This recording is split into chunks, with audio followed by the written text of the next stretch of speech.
Tingle and go. What up, Lord? What up, Lord? You can call me him. I'm Shay Dixon in the whip with them RPMs. Gotta pull up to the chat and shit out to them. Now trying to ball like Big Four, then get out the gym. Monday through Friday from 7 to 9. When you see that notification, we about to go live. Hit this track and do you dance like you Karen Lacey.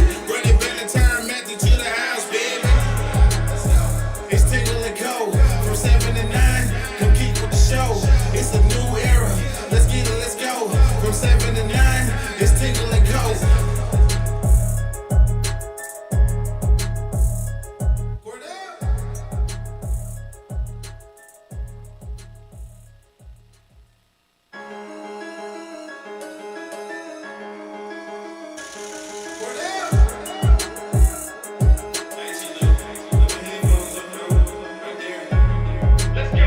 It's Tingle and go. From 7 to 9, come keep with the show. It's a new era. Let's get it, let's go. From 7 to 9, it's Tingle and go.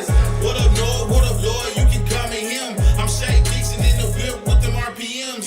Gotta pull up to the chat and shit out to them. Now trying to ball like Big Four, then get out the gym. Monday through Friday from 7 to 9. When you see that notification, we about to go live. Hit this track and do you dance like you Karen Lacey. Run it back the time Matthew to the house, baby. It's Tingle and go. From 7 to 9, come keep with the show. It's a new era. Let's get it, let's go. From 7 to 9, it's Tingle and go.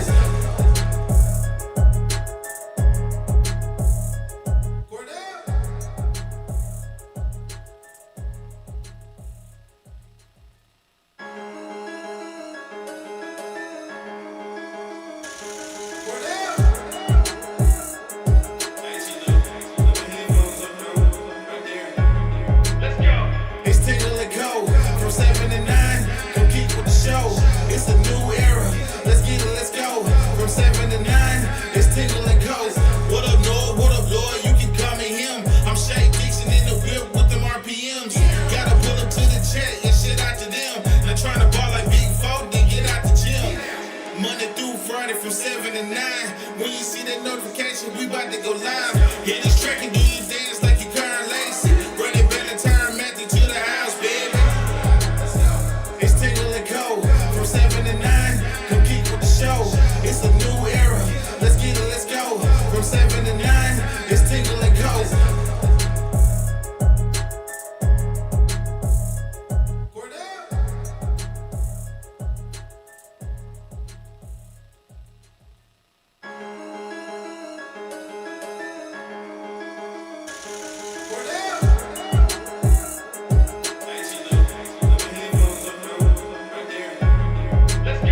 It's Tingle and go.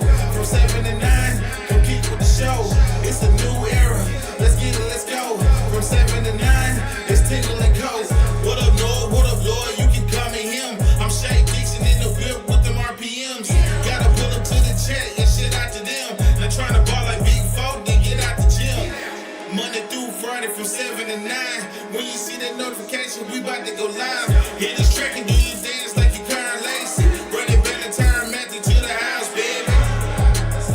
It's Tingle and go. From 7 to 9, come keep with the show. It's a new era. Let's get it, let's go. From 7 to 9, it's Tingle and go.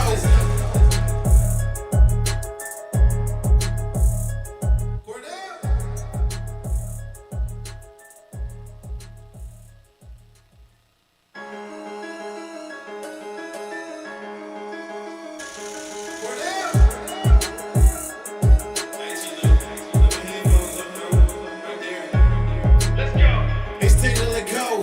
From 7 to 9, come keep with the show. It's a new era. Let's get it, let's go. From 7 to 9, it's Tingle and go. What up, Lord? What up, Lord? You can call me him. I'm Shay Dixon in the whip with them RPMs. Gotta pull up to the chat and shit out to them. Now trying to ball like Big Four, then get out the gym. Monday through Friday from 7 to 9. When you see that notification, we about to go live. Hit this track and do you dance like you Karen Lacey. Run it back the time Matthew to the house, baby. It's Tingle and go. From 7 to 9, come keep with the show. It's a new era. Let's get it, let's go. From 7 to 9, it's Tingle and go.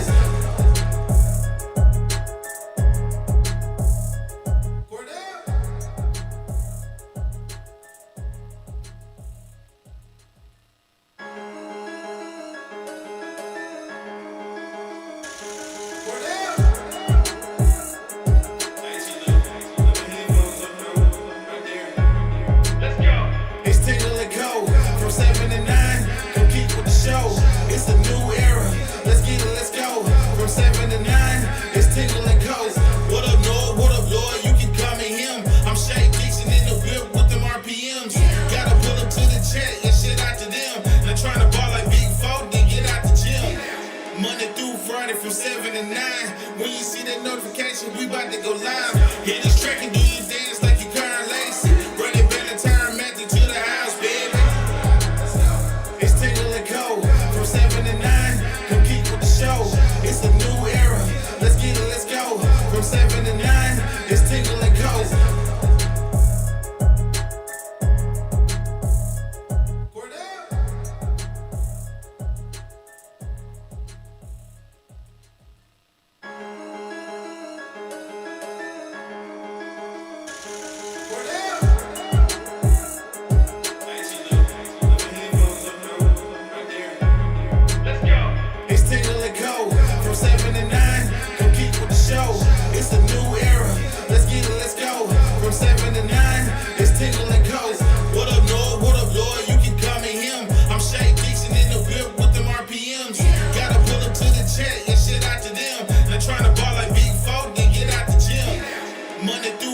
From 7 to 9, when you see that notification, we about to go live.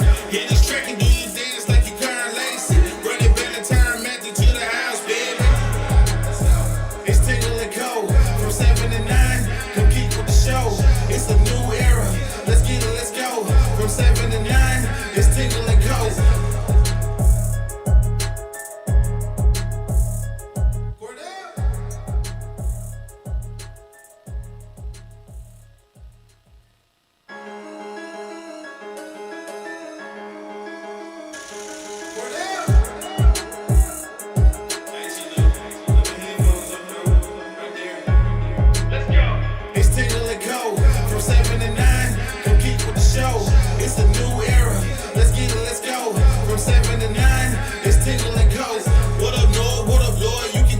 All right, good morning and welcome in here to once again another edition test show.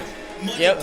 8 to 10 this morning. We are live. Noah hates it. I don't hate it. I did not anticipate, and this is probably on me. Who was your first? The traffic to change as drastically as it did from when I'm driving at 5:30, 6 in the morning to when I'm driving at 7 in the morning.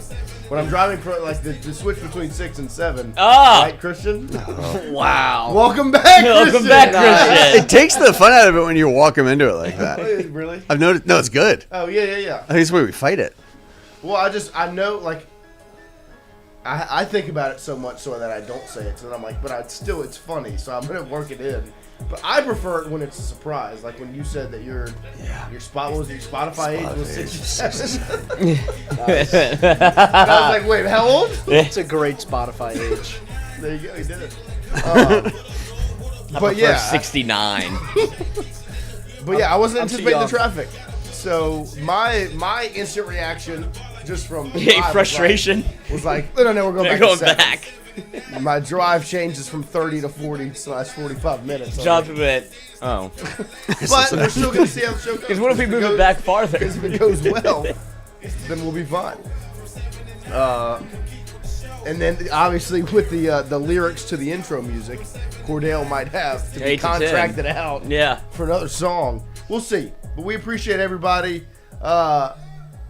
dealing with the changes and being with us throughout and conversing with us yesterday.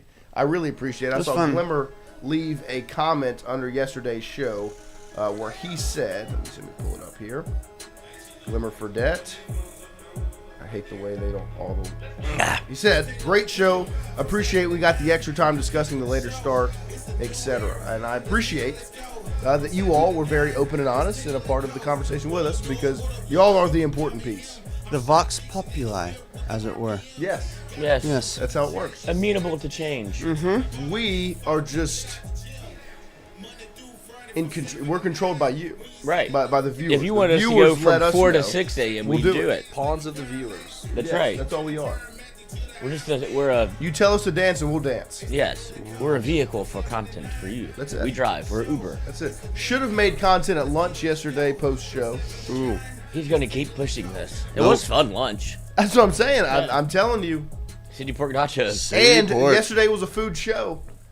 As Sabrion decided to order his churches in the middle Oh, of it the was. phone call. I know you got some biscuits back Let me there. get a Go number ahead. 5. Can I get the 5-piece? Yeah, Tender. the tenders. And I know y'all got some extra biscuits back there. Throw them Go in the ahead, bag. go ahead, and give me those for free. It was awesome. Well, we swung by City Pork. Shout out to City Pork because it was excellent. And they need to, packed. well, they Best, need to, they was best packed. Cuban sandwich of my life. It was very Oh. good. The Cuban sandwiches. It was like a trip And down I- south. the enjoy City Cuban Pork sandwich. nachos we had for an appetizer. God. That's the most aggressive I've ever seen Lloyd with a plate of food.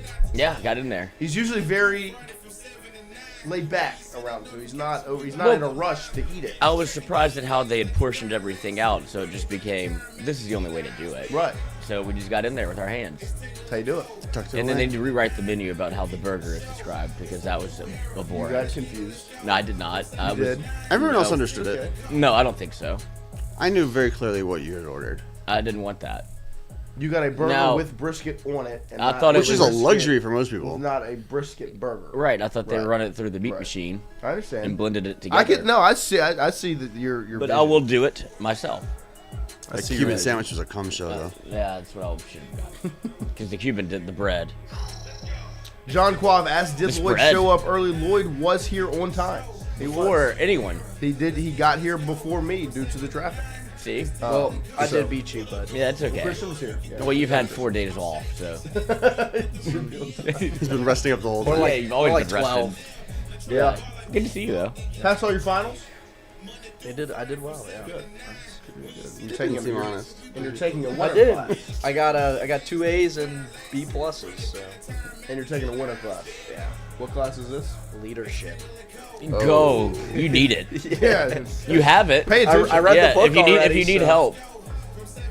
Call on you. Yeah, I'm the leader. Obviously, our fearless leader. That's right. Look, I want to get a good grade in the class. All right. Yeah, you can't chat key to can't leadership chat is- GPT leadership. You can't. Being You either got it or you pretty much don't. late You to try. everything. You've seen failed leadership before. Brian Kelly. Well, the probably books tried you like to chat read, that GPT. he's a failed leader. I mean, you could probably chat GPT the LSU football team. It's that easy to win at LSU. Brian Kelly couldn't. But that's figure it failed leadership. out. Brian Kelly would have done better with chat GPT on his side. Yes. Probably. Hard to do worse. But we appreciate everybody. You know Rob what? You know Boudreaux what said- Saturday's for? Checking the mail. Yeah, Rob Boudreaux said, "I need y'all to be like cops and have a body cam on all day." Yeah, I I was would. thinking about buying a pair of the Meta glasses. Is he a pervert? That's all I think. Really? Yeah. I was thinking like we could make content. with it, Yeah, but but I just. I just see where your brain. is going. yeah, it's such a hard look. You're like, are you recording me right now? Like, without my consent? Like, no, it's for the show. Like, what show? What show whoa, are you what What are you show? talking about? I'm a Where are the waitress. cameras? Please leave me alone. Here. Yes, Gooner. Well, my sister told me yesterday she's going to Oxford this weekend for Ole Miss Tulane, which I was like, why? But okay, Who's there? Cool. And then I was like, well, I should get Meta. You need to wear LSU clothes with the Meta glasses on. And see You would what put your own happens. sister in that line of fire? I would They, do that. they have an odd relationship. She would do it for the benefit of the show. She loves him so much, and he is so mean to her. I am not mean. He is. It's one of the oddest. Like, it's like you can see the dynamic. I've never had a sister. But it's like you and your mom. What does that mean? Oh, I guess she does. Yeah, Your but mom I'm loves you not so mean much to and you're her. so mean to her. I don't think so. I think I'm very nice. You're like, get out of here, mother. Stop cleaning my room. Yeah, it's time. I'd like to take a nap. You're disrupting. She is. But don't mess with the schedule. Don't eat her food either. No, you Oh, can have that's it, so but I'll good. give it away. But speaking of leadership, Whatever. I eat. Look, yep. drop the bag. Shout out, Louis Chex Mix. That's right. There's crack in it. It's very good. There's crack in it. No, there's not. It makes you eat. That's fine. Yeah, crunching that microphone. Yeah, ASMR. There you go. But speaking of leadership, did everyone see the post that made the rounds on Twitter yesterday? From not from LSU football, William Kiffin. no, from Frank Wilson. Frank Wilson made a post yesterday, put it out on Twitter and on Instagram. I saw it on Instagram as well. And on Facebook. You should just drop the link. I love it. And Wyatt had a great quote tweet of it, which is probably exactly my thought process behind it as well. He said, let's see. This won't cause any overreaction Yeah, he or was like, anything. I'm sure everybody's going to act. Surely all the comments on this will be perfectly rational and normal. Yeah. As it got 77 comments. Forever LSU, love this. Let's see. Glad Pete allowed you to coach the bowl game. Bowl practice number 6 in the books. So those was just some of the top comments underneath. But I saw it yesterday, and I'm surprised. there were a few things to take away from it, right? One, obviously, there's been a lot of discussion about Frank Wilson, and Lane, nice legs. he's in great shape. He is. He's in great shape. Hot yoga. And the fact that he wasn't retained, he's headed to Ole Miss, that whole thing. And this is a beautiful image to me. It is kind of the changing of the guard, in a sense, the passing of the baton. And I also just love that Lane Kiffin is on the sideline next to Frank Wilson watching the team practice. Well, because people were wondering, right? Well, yeah, the dynamic of how the bowl practice was going to go, right? When you have a new coach coming in, but the Relationship. old guard is holding through with the team to finish out the season, and what the relationship would look like. I did see people think that this was Garrett Nussmeier. I don't believe it is. No, that's Picarillo. I believe that's Emil Picarello. And Xavier Thomas. It looks like Xavier Thomas in the backfield as well, which I love. Donovan Green. That's Donovan Green right there on the right side. Let's see who else is that on the line. I believe that's either Devon Keys or Tylen Singleton on left. I see the 4 at linebacker, but I don't know who else that would be. That's there's Trades in the background. Yay. Yep. 19 on the But D-line. there's my favorite thing is just the fact that you've got the 2 air quote head coaches of LSU on the sideline. What is the level of input that is? I think that's one of the interesting questions. I would assume. I mean, because technically he can do whatever he wants, right? I mean, it's his program now. He's not. Right. Yeah, Frank is going to a different the other school. Yeah, Like, but I mean, I understand that he's not officially party. the head coach of this game That's or whatever. what this but, shut down is this stupid little pity party. but I'm just curious, like, how much input does he have? Does Kiffin have Yeah. on the practice?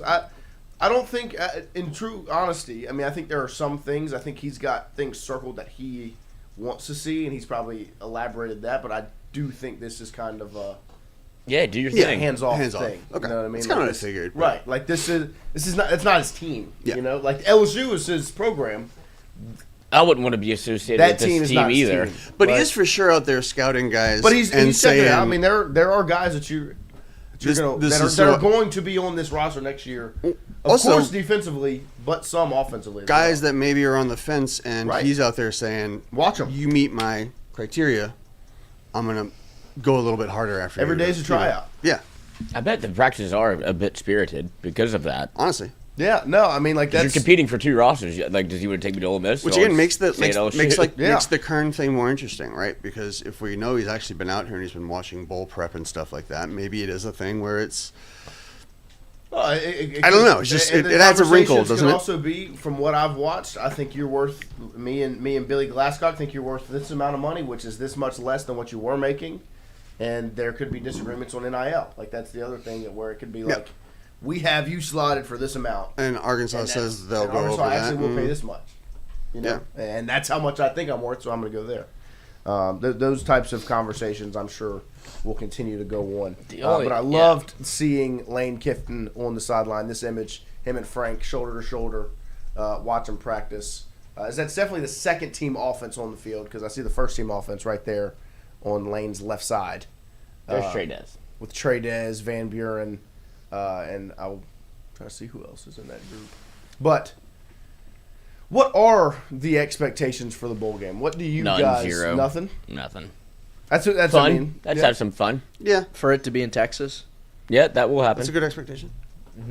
I think they might meet your expectations on that. I think it's interesting how AJ Halsey transfers to LSU and then basically has a lateral move and is playing his former team in the bowl game. It's kind of Such a- feel kind of bad for him, but he had a hell of a season at LSU. So Yeah, I think he had a lot more exposure. yeah, I think it helped him Definitely. But Oh, he the benefited. result of the season was Yeah, Oh, you're playing your old Lateral team move. in your hometown. yeah. but he got a lot more. He did. Mansour Delane also deserves 2 claps. He's actually gonna get 5 claps because he went 5 for 5 Ah, on On the All-American American teams. teams, as he was unanimously voted an All-American. Monsoor Delane, 5 claps, ready. Shouldn't be 6. He should have gotten the Thorpe. He should have gotten the Thorpe. But Award. that voting that one's rigged. Yeah, it's They do popularity. it. No, they do it weird, where it's like I'll even give like Grant Delpit is the one I go back to. He should have won it as a sophomore, not as a junior. Yes, But and they made it up to him. right, and then As a ever since junior. then they've been playing catch up on it. Right. Well, I mean, I think the same thing happened with Malik and Marvin and the Blitnikoff, where Marvin should have won Won it it his sophomore year. but then they made it up to him his junior year. It's closer to Oscar voting, Yes. where Right. people tend to get their Oscar on like a performance that wasn't actually their best one, Yeah. and it's an acknowledgement of like, we kind of fucked that up a Yeah, few we years did. ago. It's a makeup in basketball. It's a makeup call. Yeah, Yeah. Oh, Yeah. I screwed up that block Right. charge. It's also a So guess record what? deal. You're now got. Well, There's your award. there's your award. It's like what La La Land or what the Moonlight. Yeah, that. They just read the envelope wrong. Like, actually, it's this one. It's like, what are you looking at? well, those were just old people Yeah. in charge of something important. Record Not also important. carries weight in these individual awards too. Do what? The record also carries That's true. weight. Yeah, because that's true. If you look That's at the true. ones that It's were who are snubs, you watching the OSU's They were on defense worse teams. was Yeah. also just more, one of the few that was more lights out than ours was this season, and they went almost undefeated. And he's like, a top 5 safety kind of prospect. It's Yeah, Caleb Downs, I guess, like, it would be weird if you look back, he's like, no awards Yeah. after all that. And it's like, you've just been one of the thinking best about it players from in the an sport OSU for fan's 3 kind of years. perspective. Right. And you have and nothing to show for it. Right, So here's make the- sure. Here's Mr. Thorpe. And so, And it's- but I think that, I mean, and I think most people would agree, Monsoor Delane's going to be the first corner off the board. Yeah. And, I mean, depending on where the draft order ends up shaking out, it could be a top 10 pick. Yeah. That good. Yeah. Like If you're- you I mean- talk about money well spent, the money that was spent in the portal this offseason.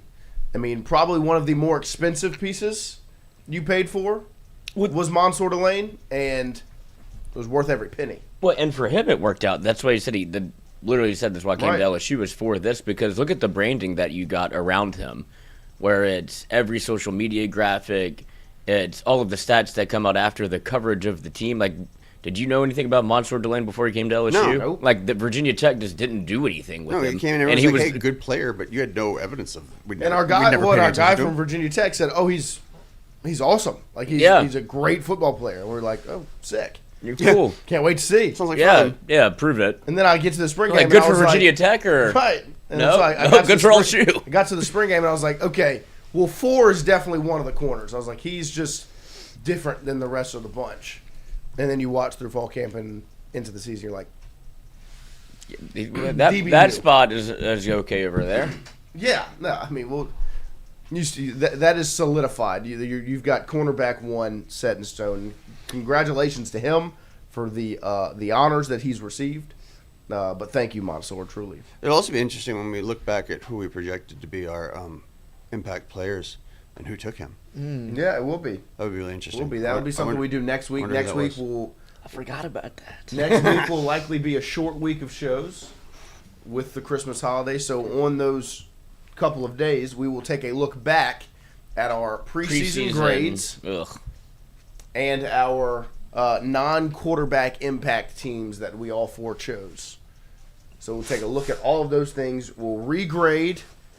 We'll reread our notes and our grades from the beginning of the season, and then we'll look at our non-quarterback impact teams of which players. I remember you took Braylon Moore, Kyle Parker, and and Bernard Gooden. Bernard Gooden. Good. Not that. 2 out of 3. Who did you have? Witt, Peyton, Mansour. Pretty good. Yeah. Pretty good draft. Yeah. I had Caden Durham, Trey Green, and Don McKinley. Ooh, I'm kidding. And Lloyd. Lloyd's the one where we've gotten confused a little bit. AJ Yeah, Halsey, Perkins, Harold Aaron Perkins, Anderson, Lloyd and and Aaron Perkins. Anderson. and Aaron Anderson. Yeah, the winner. Who was this third? Yeah, Aaron Anderson, Harold Perkins, AJ Halsey. That's good. Y'all 2 are in Cahoots. nice. But we will have Rohan Davey join us in about 9 minutes this morning. He's going to get in studio at about 8:30 this morning to talk about God, it all. it's crazy how my brain works. I thought he was coming in for the last segment. Nope. The first segment. Yeah.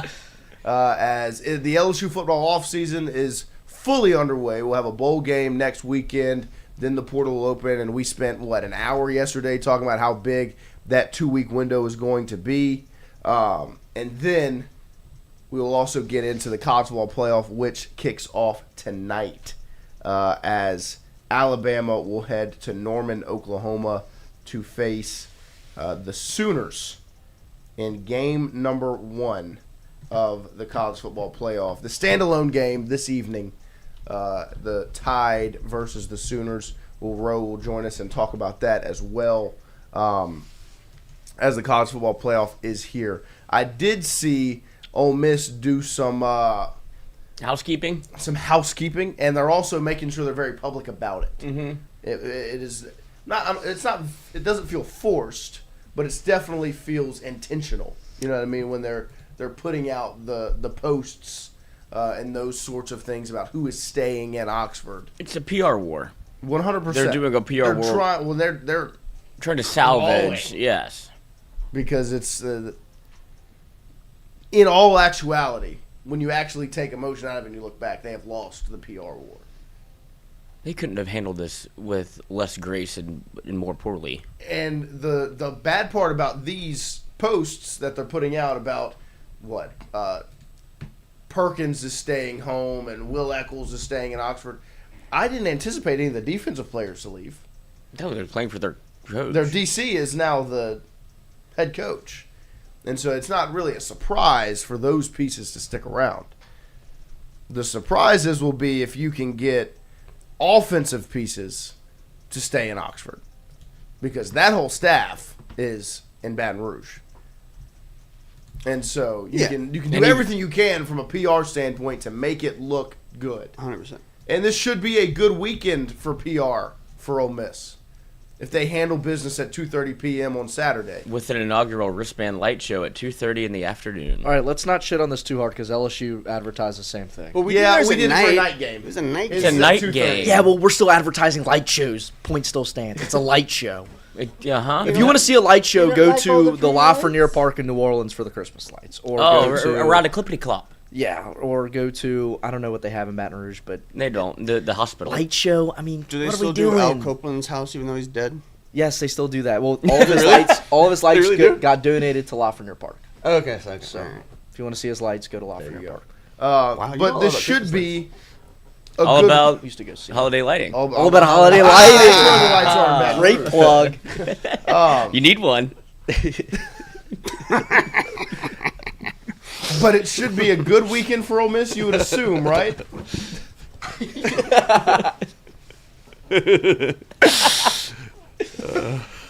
It was both of you. It should be a good weekend. Yeah. It should be. We're syncing up. Are you? But you never know. They do could you be fighting think- for Summerall. Yeah. Do you think any into like this could? Because I mean, last time Tulane and Ole Miss played, right? Beat them by Almost 45 35. to 10. They won by 5 touchdowns. How different do you think it is this time? Like actually, I think it'll be a closer game. I think Ole Miss still has too much meat in the room. there's better. I just Yeah. don't know what. Like, what's your level? I guess people are competitors at the end of the day. If you're a coach that went over to Ole Miss and you're like, I work for LSU, but I'm here now. Like, do we? They still feel an yeah, obligation you to have- those yeah, kids. Yeah, Right. and- Well, but honest to God, like if you, like it doesn't really fucking matter. Yeah, but they're still gonna call. They're still gonna call the game. but normally. it's your level of interest. But Not they don't nearly, care. It's Also, not I mean, nearly as high. we could also Yeah. take it to this extent where it's like if they're trying to sell some of these kids on coming back over with them. You know, you want to make sure that you show them, hey, it doesn't matter where I coach you hard, and I want you to do the That's a best. good point. But I'd coach you better. Maybe if we Sure, get you to say that sing. under your breath. I think at the end Yeah. of the game that comes into play. These but guys during are, the these guys are game, professionals. Yeah. during Yeah. the game, it's gonna be called the way it's I'm normally just called. innately as a human being. If you're like, I don't even work here. Yeah, obviously. Like at No, some if point, you have a job at this level, yeah, you I are agree. concerned about doing your best every day, and you don't ever want to look shitty. Brian Kelly didn't think that. No, That's why he didn't have a fucking job anymore. that's true. That's very true. That's a good point. But I don't know. I just think. I mean, I think there's probably gonna be a lot. There's gonna be a lot of buy-in from the Ole Miss side, right? Because they are, in a sense, saying, Right. "Coach was wrong to fucking leave us. Let's show him." we should go to the game.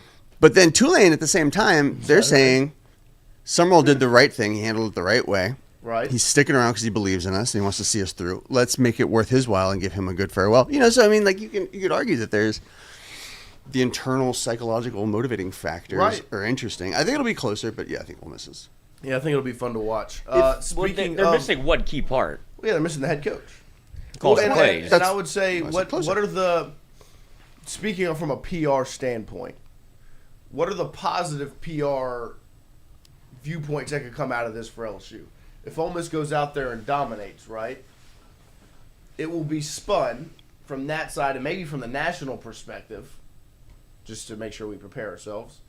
They didn't need Lane to do that, right? It would be like, oh, he actually, see, we told you he wasn't that important. And from a national perspective, it would be like, see, look, Lane, this is what you could have done. This is what you abandoned. This is who you left, right? I mean, from LSU's perspective, it would be like, well, the whole Look how good the offense has staff scored a bunch is. of points. That's our Good. staff, and that might be our quarterback. And Bully Yeah, for that's LSU. our offense now. I think Might be- it would end up canceling each other out either way, right? Right. Because if Tulane wins it, And that's what I'm saying. And then if Ole Miss loses, then it'll be like He didn't have Lane Kiffin.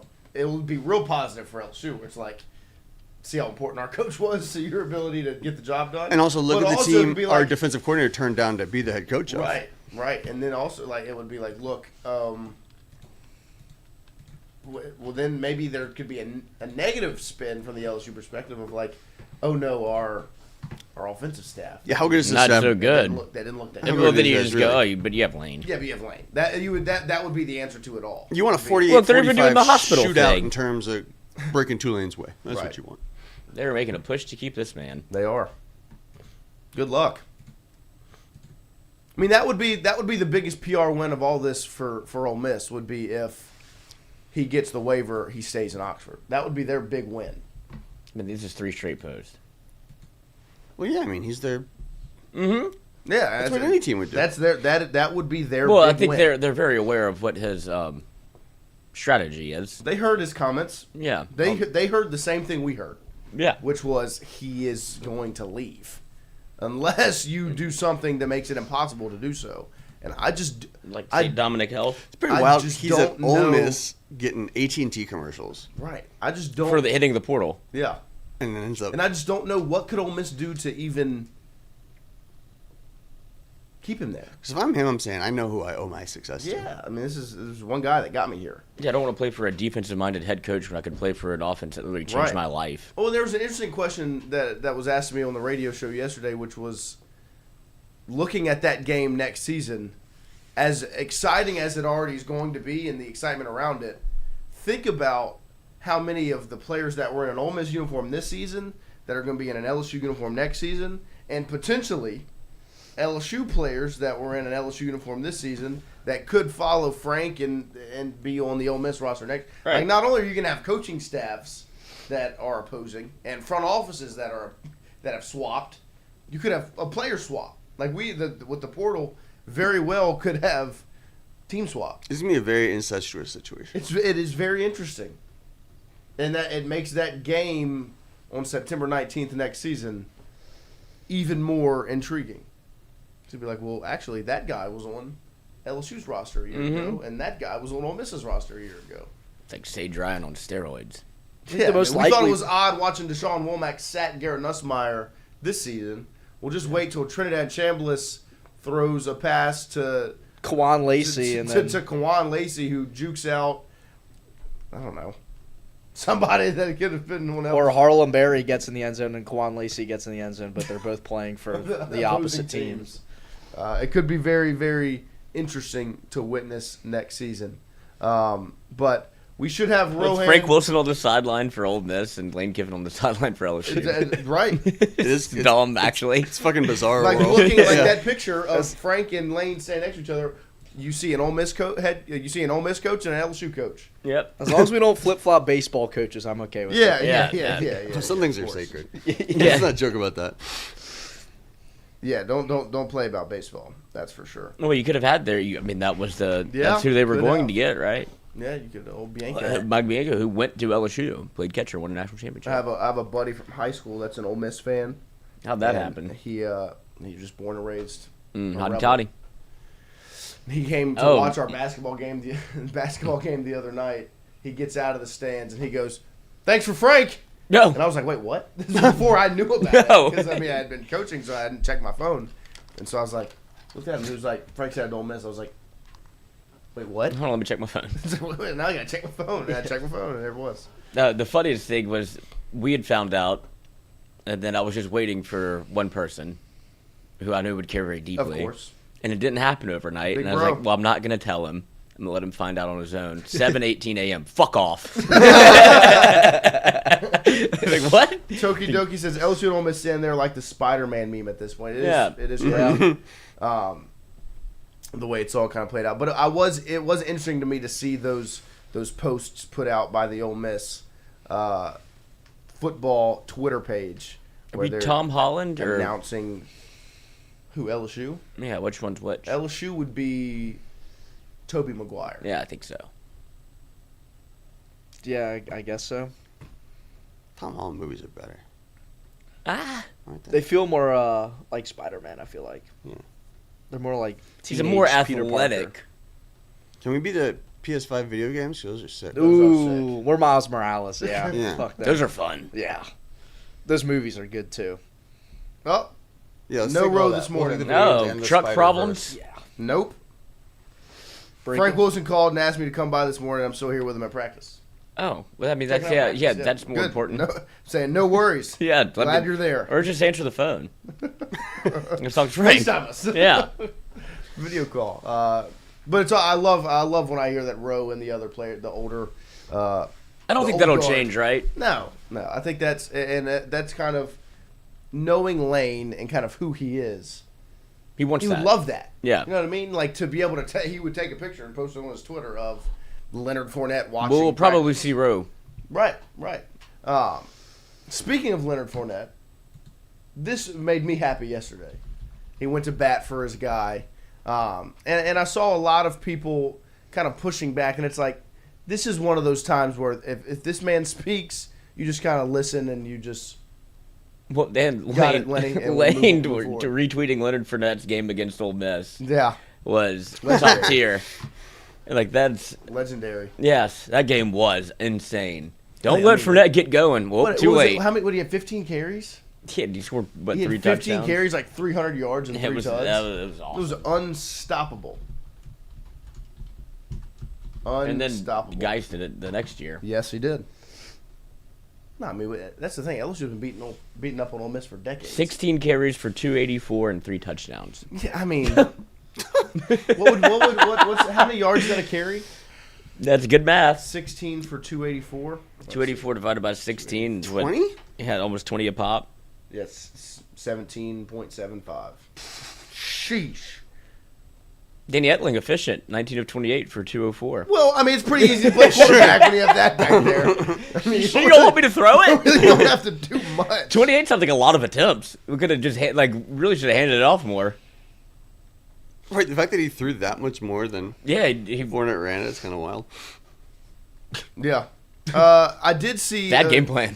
an interesting write-up put out on On3 by our guy Bryce Kuhn. He put out LSU's offensive portal priorities. Before we dive into the full college football playoff discussion, I do want to have that discussion because I do think that the top two are pretty obvious, and then everything after that, it's an interesting discussion to have because you're so different on the opposing sides of the football.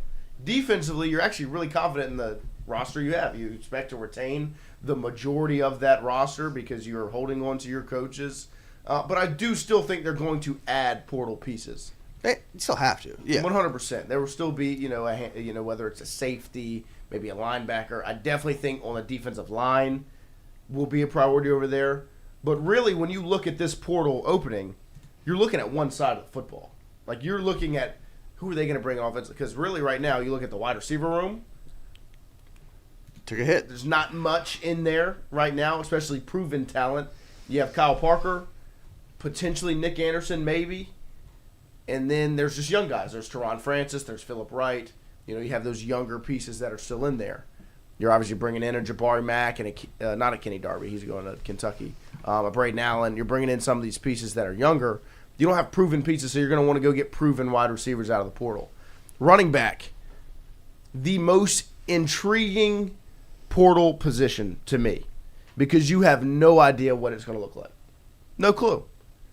You've now essentially swapped running backs coaches with Ole Miss, so you anticipate Kewan Lacey to be in Baton Rouge. Obviously, anything can happen. Texas can come in with a bag.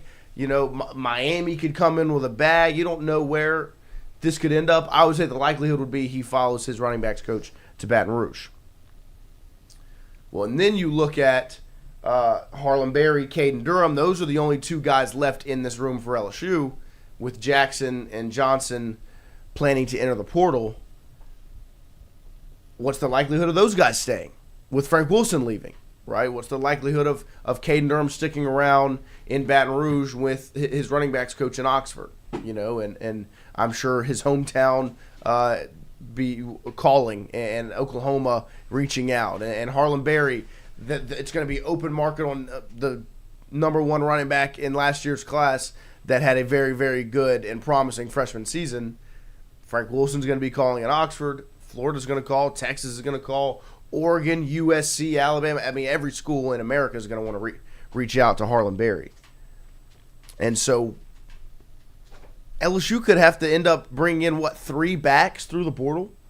Because if you lose both Durham and Berry, which I think you hold on to Berry, I think it's just a hunch, really. There's been nothing that's told me that. It's just a hunch. Just feels like If you lose both of them, okay, even if you brought in Kewan Lacey, which is still a huge assumption, which is still not set in stone, you'd still need to add 2 more backs, right? You know, like you'd still need to add pieces for depth in that room. And 2 quarterbacks. Right, and you need to add quarterback depth. And that's the 2 most important spots in the portal window right now offensively would be quarterback and offensive line. Then you also need tackles. Right. If I were to rank it, it would all be on the offensive side of the ball. Yeah. My top 5 positions of need would be quarterback, offensive line, wide receivers, running backs, tight ends. And that's because you're bringing in a whole new offensive staff, and it was bad. So you need to overhaul, whatever it is. Well, and this is what happens when you get in the transfer portal game. Right. Whenever you sign up for 1-year players, you're not hitting because recruits leave, so you're like, okay, well, if recruits are leaving, they're leaving everywhere. So what's the way to play the game?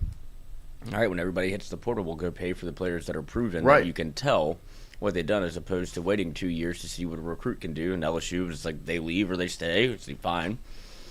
It's just a money game now. Yes. And LSU is very much playing it that way. Because you do look and you go, who's coming back to the wide receiver room? Is it Nick Anderson? Do you want him back? That's what Lane Kiffin's trying to decide. But he is on the roster. Kyle Parker on the roster. That would be a real kick. But I don't know why. But then you have total overhaul on that side of the ball as well as Cortez Hankton interviewing with Ohio State. It's like who was committed to him. Right. And who wants to leave because that's what the relationship lies. That conversation hasn't been had because it's all been Frank Wilson and everything in that regard where it's the same conversation. Like same thing with Kevin Smith. Like everybody just assumes Kewan Lacey's coming over. And if you're going to assume that, would you not assume Harlem Berry goes with Frank Wilson? Right. The guy that recruited him. Like that's the relationship that they have. And so it's going to be a massive roster overhaul on January 2nd, and you'll go, wow, I have to learn a lot of new people. Yeah. Like, where was he? Okay. Like, this would be the biggest change in LSU's roster since the inception of the portal.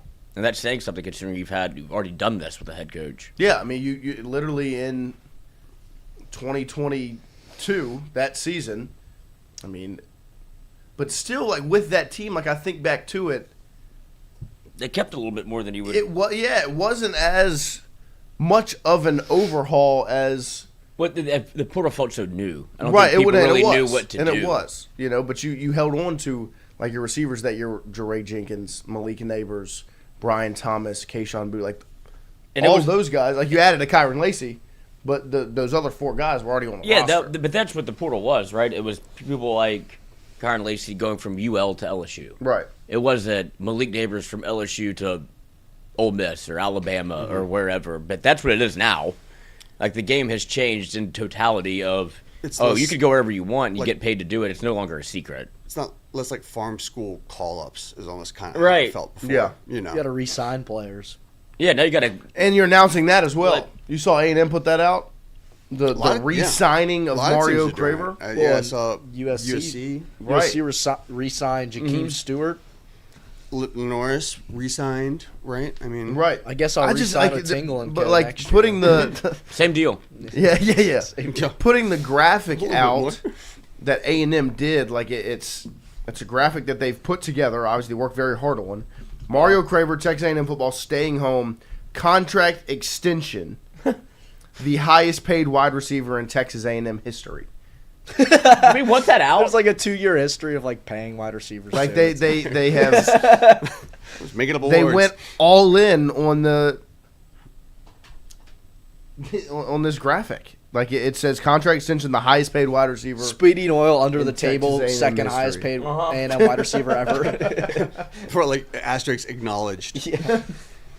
And so like but that's the sport. Like you are breaking contract extensions on the Texas A&M Twitter. I mean, I think teams are gonna be looking for PR everywhere they can get it. You know, like, Of course. you want your fan base to. You don't just want to see like, oh, he's coming back, so we're not gonna say anything about it. It's like, well, if this guy's coming back and we put this effort in, then yeah, let's make a boon out of it and say, Yeah, I mean the USC Jakeem Stewart post, it looks like an NFL post. Mhm. It's literally him sitting at the table signing a contract. also, Resign. also it makes the players feel special. Yeah, Yeah. I mean, like this. I mean, this probably feels awesome to see. You know, it's just it is crazy, man. But it's just everything's gonna be marketed. To You sit know, back and and it's- think about the. It's stuff that you didn't think that you would have to point out. A guy's staying at the school that he was committed to. You know, Well, now can you start saying like, "Oh, cut him"? You know, like, should we Right. have cut Garrett Release- Nussmeier Should we earlier? ask and put it on the poll? Should we Cut him. retain? Should we retain these players? Like like to it's, thank him for his years of service. This But is crazy. It's like they're breaking down the re-signing of players. Well, I think it's just because fans are inherently nervous, right? They want the guys that they like to stay. So it's like, what are we doing with him? Right. Like, is he 100%. getting in the portal? Resign. Resign. so it's like just shut those questions up. Right, yeah. Here's him And then- signing a piece of paper that's not really a binding contract No in salary any cap. way. Right. Yeah. Anyway, Like, he could leave tomorrow, but he's re-signed right now. but it also like makes the players feel like, oh, this is more like a professional program. I'm It is. preparing I mean, myself for the next step. It probably does feel cool. Yeah, I mean, Yeah, I mean, there's, it's there's a right. ton of benefit to it. It's Seeing that it's just picture. bizarre that it got to that. That this is point where so you're at. quickly. Yeah, Mhm. which again, I don't have a problem with. It's just you have It's to all get- very professional. Yeah, you just have to get used to things are going to change really rapidly. Oh yeah, especially here in Baton Rouge. Like it's about to change big time. And that's one of the other things when I looked at that picture of Frank and Lane next to one another. Is like it's all about to change. The way that this has all been run and the way we've been programmed to think about football, Well, college football. college football, is different, right? It's about to change. Like it's no longer going to be these rosters where you've got 3 years to build up this affinity for a player, where they have spurts as a freshman. You're like, oh, I kind of like what I see, and then as a sophomore, they break out, and it's like, okay. And then as a junior, all the expectations are like those things aren't going to happen. Is he gonna quite be as much. 7? You know, like I'm trying to think like Leonard Fournette, where you get to see, you know, he has a rocky freshman year, but you see the spurts, you see the the breakout expectations performances, were so and high. then you see at the end of the year he has a really good game against A&M, and he plays really well in the bowl game against Notre Dame. Well, so then like the expectations are kind of high going into sophomore year. Breaks out, basically a Heisman player, and then like it's like, well, actually he's coming back. It's turned into Right. a video game where like you can just jump teams at the end of every year. Like I remember in 2K21, I jumped like 8 teams in 8 years. It's literally just turned into that. Like Right. you 1 year can- deals only. Yeah. Like I'm kind of tired of Wrong looking at style. LSU's uniforms on my screen. Like I guess I'll go to Texas now. It's like you're a 5th-year senior. You got the Diego Pavia eligibility, and you're just hopping around. Well, that's the TJ thing about Finley like style. even when you're playing the video game, you can hit the portal every offseason. You can just leave. Who doesn't do that? You can go from like I don't. that school to that. If I'm at LSU, I stay. But if I Yeah. go somewhere else, I swap. I You jump don't around. you don't go to like don't go to like Alabama like junior year and like just tank yourself and then you go to LSU. And then, No. who doesn't do that? I think you're the only one that does He's that. actively working to ruin go- Alabama's that's life. how I love Whenever that. I play LSU and I'm Alabama, like I literally will run backwards in the end zone and then take safeties the entire game, and then they'll bench me, and then it's like, well, why'd you bench me? Like clearly I'm better than the backup. Well, you're it's 'cause losing the game on losing the purpose, game. so that's why you got benched. But no, I just This is a whole psychological profile. Yeah, he's Very an interesting bird. He is. But, like I said, looking at that picture of Frank and Lane next to one another, it is a representation of the changing of the guard, right? And it's not only the changing of the guard at LSU, the way the program's going to be run is changing. The importance of a guy like Frank Wilson, he will always be important. Relationships will always carry weight. But in this new era of LSU football, is the importance as high? I mean, you've seen Lane Kiffin put an emphasis on this through his social media, which is all we really get from him. He's not doing interviews. Right. I mean, this is the first time we've seen him on campus as a coach, really. Well, on the field. Like, on the field. Yeah. Like, he's obviously been on campus, but, like, this is the first time you've seen him, like, is he going to practice? We don't know. Right. And you see the picture, obviously, he is. This is your first peek behind the curtain. Right. And now you see him on social media very actively, like, giving his flowers to Bryce Brown and Edna Carr. And it's like, Right. okay, these relationships do matter, and now you have to work a little bit harder at them because Frank Wilson's going to Ole Miss. Right. And he had the relationship with the New Orleans coaches and all of those things that everybody knows. But now it's like, okay, how much does this matter? Because inherently the sport has changed right in front of you, and Okay. there was never a world in which you would let Frank Wilson go to Ole Miss. Right? Right. Until now. Yeah. Where it's, you figure it out. Throw a little money at him. And I will say there Because were the worse places for him to end up than Ole Miss. Yeah. Would have been worse to go to Texas. Would have been worse to go to When Florida. the job opened up at Texas, I was nervous. And you know that they took a swing and he said no. And Because they went for got the next. They got Jabbar Jalou. Yeah. They went to the. I mean, they went the same route. Yeah, they went to the coaching portal. They were going for Louisiana. ties. Yeah. You know, they apparently they see that door opening in a sense. You know what I mean? Like where Right. It's like that's and that okay. used to be a huge deal. right. And now it doesn't feel nearly as big. Like 10 years ago, Oh, it's massive. you'd be up in arms. It's like Frank Wilson is at Ole Miss and Jabbar Jalou's at Texas. Who's the LSU got? And Edo's at LSU. I mean, it's going to be battle after battle after battle. All for recruiting these, for the hat. for these New Orleans players.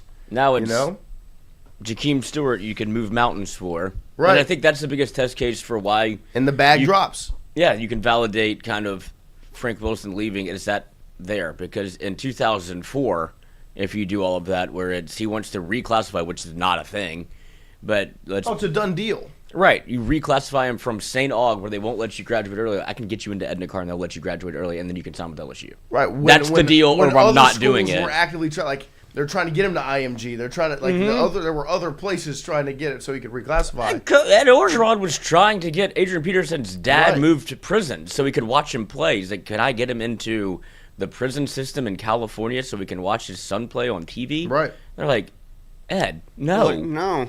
He's State like, charges, this is man. a federal, like, We don't just trade. yeah. But he would try. Like, he'd try. That's what the recruiting game was Right. if I can move his dad out of the prison here into the prison over here so he can watch AP play, we can get him to USC. And they're like, you're a lunatic. Right. And And he's like, that's yeah, the- but I'm trying to win. And that's the thing is, offensively, you're going to cherry pick some high school recruits at specific positions, but there should be no concern on the offensive side of the ball because he's always found talent, he's always made things work, and Lane Kiffin has always had an offense.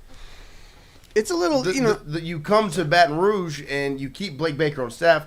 That's the side of the ball that's going to be having really, to me, the most strongest kind of high school recruiting base is the defensive side of the ball because this is what we saw.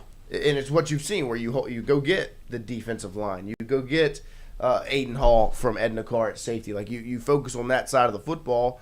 Where when there's a top cornerback in the country, you get Corey Raymond on the phone and you make that happen, right? When you let Blake Baker go recruit a Lamar Brown and a Richard Anderson and some of these other guys that Kiffin, are California. where you can make those things work. Offensive side of the ball, it's not going to be as rooted in the high school recruiting ranks. I think you're going to see a very interesting kind of contrast between those two sides of the football. Because there's one side of football that has those high school connections and are going to be able to use them, and that's who they've always been. Now, they're going to continue to be able to identify talent. You've seen them be able to do that. Monsoor Delane, A.J. Halsey, Tamarcus Cooley, Patrick Payton, Jack Piper. Like, they identified talent. They got him here, and Bernard Gooden, and they know how to do that as well. But they also know how to recruit, and that's who they always were. It was like a recruiting super team on that side of the ball. And you're still going to be able to recruit high school talent on the offensive side of the ball, but the focus is not going to be there as much as it is on the other side. So also, the focus isn't going to be as much, I think, and people aren't going to like this, and I can understand the trepidation behind it, but offensively, I think that they're going to probably let the fence get open a little bit because, like we said, they're going to be recruiting guys that fit the exact specifications they need. Right. There will be a couple guys in Louisiana that absolutely are can't-miss guys that we have to get no matter what. But we saw it with, like, Kenny Darby. Yeah. It's that kind of guy who any other year is like, we bring him in, he's a 4-star, he's a Louisiana guy. Like, we sign those guys. I think you're going to see a little bit less of that in the next few years because they're going to identify, I need a guy that does X, Y, and Z, right? And if he's not in state, then we're going to go out of state to go find him. And I understand that can freak people out, right? Because that's always been the secret to our success is you don't let them out of the gate. But no, it's going to look different. It could be something, you might have to be ready for. When I pull up this bracket, and you talk about recruiting the offensive side of the ball, what's the one real? I would say you look especially at those top 4 Mm-hmm. teams. It's defense.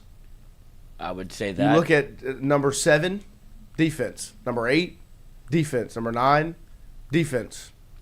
10, both, but still defense. No, but my point was you talked about how recruiting on the offensive side versus the transfer portal on the offensive side is going to be different. It's because there's one position that's inherently the most important in sports, and you don't want to do that through high school recruiting. You want to go cherry pick somebody that you can do that with. Oh, yeah. Indiana did it. Oklahoma did it. Oregon did it. Ohio State did it. Miami did it. Tulane did it. Ole Miss did it. And we've all seen the Like graphic. they didn't recruit any of those guys. They wouldn't to go get them. We've all seen the graphic, right, where it's every quarterback, every 5-star quarterback, every one of the top 10 quarterbacks from 2 years ago class, Arch's class, outside of Arch is transferred. Yeah. Pretty much the same thing from the Right. That's just how. No, you build your defense. You add pieces defensively. Your offense, year in, year out, is a portal group that you add pieces to through recruiting, really. Like that you develop pieces to add into the mix, right? Like with that, it's kind of an inverse on both sides, right? Like your defense, you have foundational high school recruiting pieces that you develop, but you build up and you add here and there through the portal. Offensively, it's really the bulk of it is the portal, but you have those handful of pieces that you've recruited that'll pop in here and there. I think and that position, that one position that you were pointing out specifically, quarterback, people year willing year in, year out, is a portal position. Very rarely do you have the Marcel Reeds of the world, right, where they get recruited, they show flashes of freshmen, like they stay, right? Where very rarely does that happen. Arch, now, Reed, right, Sellers, those things. It's just rare. It's like, rare. That's why we can name them because it's not all that common, right? The common thing is a Fernando Mendoza from Cal to Indiana, or a Dante Moore from UCLA to Oregon, a Carson Beck from Georgia to Miami. Go down the list where you have guys these, you have no clue about, right? That pop in, and it's like, okay, Mateer from Wazoo to Oklahoma, Trinidad Chambliss from Ferris State to Ole Miss, Shadur Sanders, Jackson State to Colorado. Diego Pavia. Did you say Dante Moore? Yeah. Like Yeah, it's, and like you even look at Ole Miss in the way that it was structured. You had your high school recruit that you raised and you developed, and he goes down with an injury, and the guy you brought in from the portal, boom, like that. There's your answer, right? So it's, and that could even be technically it's the case for LSU. Right. He's your starter. It didn't go great, but yeah, no, I mean the Cut him. The two big successes at quarterback at LSU were not homegrown developed talent.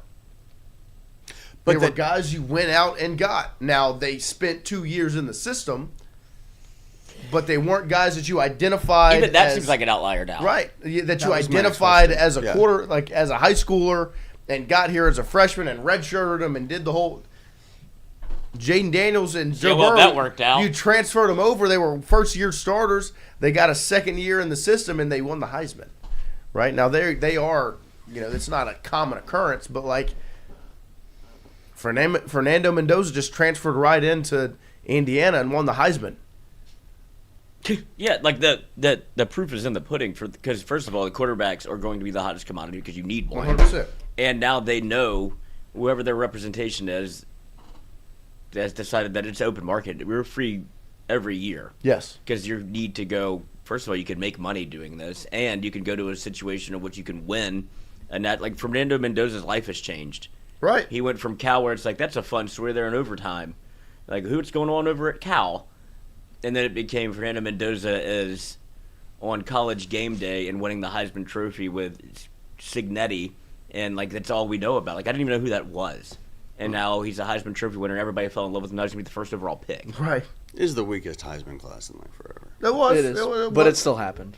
But it's still Yeah, but he won it. I know. It's just fun to throw shade. No, when it you is. can. It was a weak class. But and you're seeing the structure that LSU is about to follow play out, because this is the way you are now in a position where you have a coach that can adapt, so that when there's a standard for this is how you're going to win games, this is kind of the model that's been laid out. That model is going to be followed, and when it changes, because it will change, it always changes. Something will, some new rule will happen, some new litigation will come around the sport, and you'll have to change the way you handle business. You have a coach that's shown the ability to adapt and change to those things. Not only adapt, but kind of like set the standard. Right. And when you look at the way that this LSU roster is going to look in 2026, that's how it's going to look year in, year out. Or the offensive side of the ball, there's a lot of turnover. Defensive side of the ball, maybe not as much. Because they're going to recruit at a high level. They're still going to recruit high school players. They're going to bring in pieces, right? But you're still going to have your Tylen Singletons that are here for years, and your Whit Weeks that are here for all 4 years, your Harold Perkins that are here for all 4 years. You're still going to have those pieces. Your Lamar Brown, you're going to have to re-up and re-sign and do the whole deal. But it's going to be much more influx of high school recruiting on that side of the ball than on offense. I think on offense where you would want to see it is the line. Yep. I think we showed this year. It's not a place you really want to try and mess around with plug and play. I would have much preferred to have a couple juniors on that line who had been in the program. You know what I mean? And yeah, like we touched on it yesterday.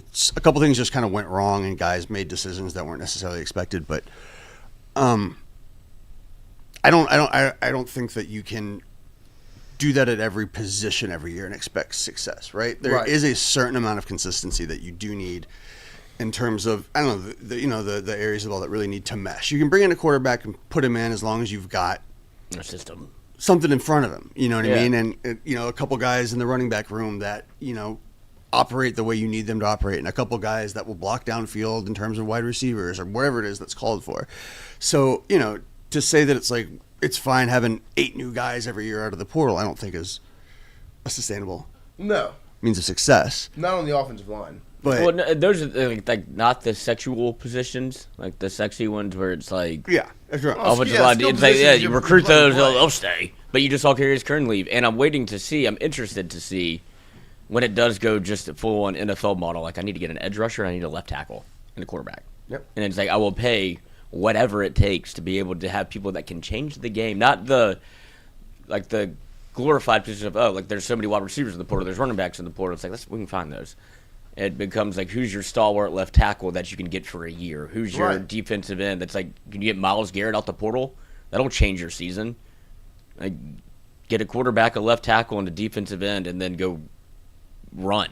Right. Someone would have signed Jadeveon Clowney away from South Carolina. Right. Right. Even though he's from there. Right. I mean, had this been the system back then for that last He goes to year, Alabama.